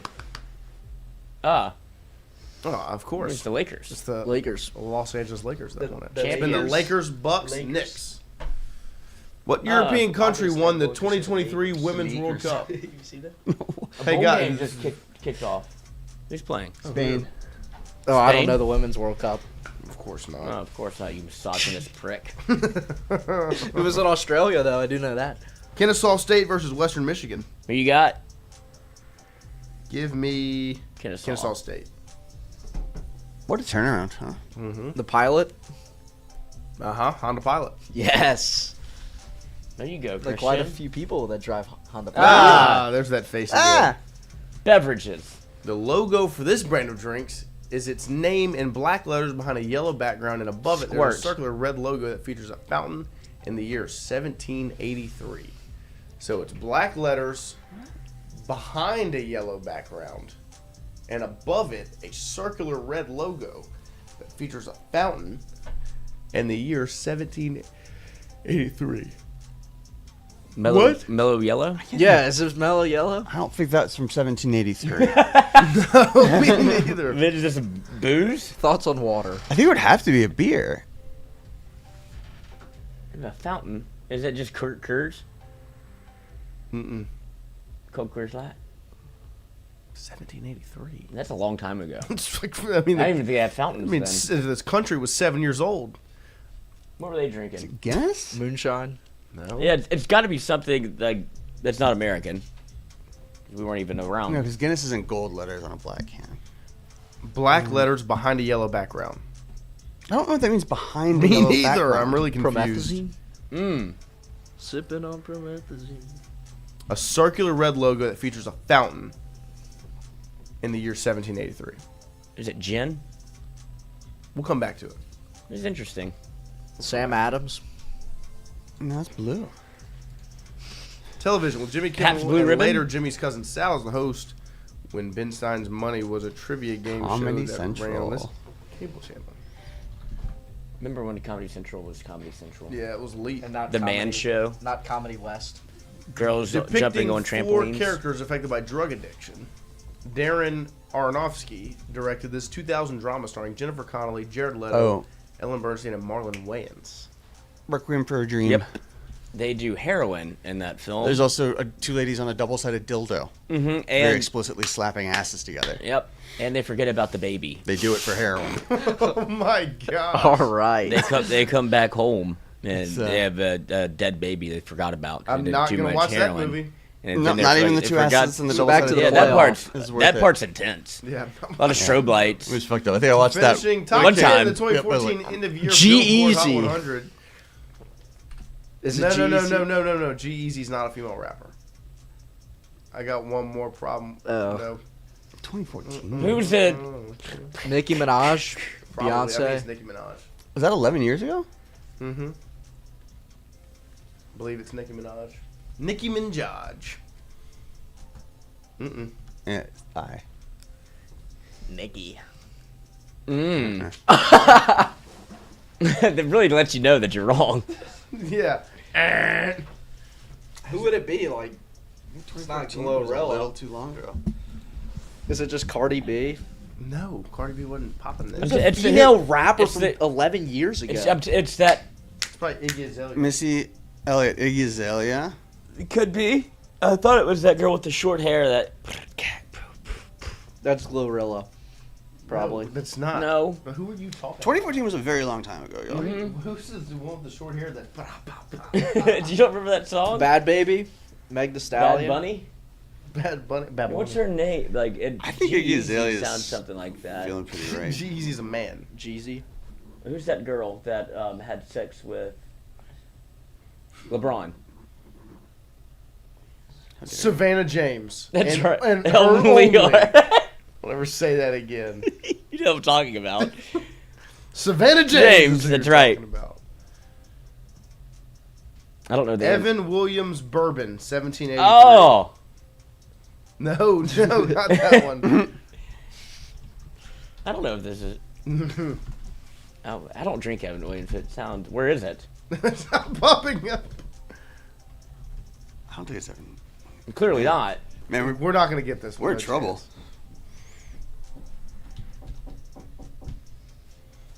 I have no the idea. Ghost of Dardar. I don't know black letters with a yellow background. Ah, Sprite. It's Jennifer Aniston. that's all we know. Might as well call Donald Sutherland. So I am. Can I just Google the guy's name? Not today. I know who it is. I think I'm right. I might be right.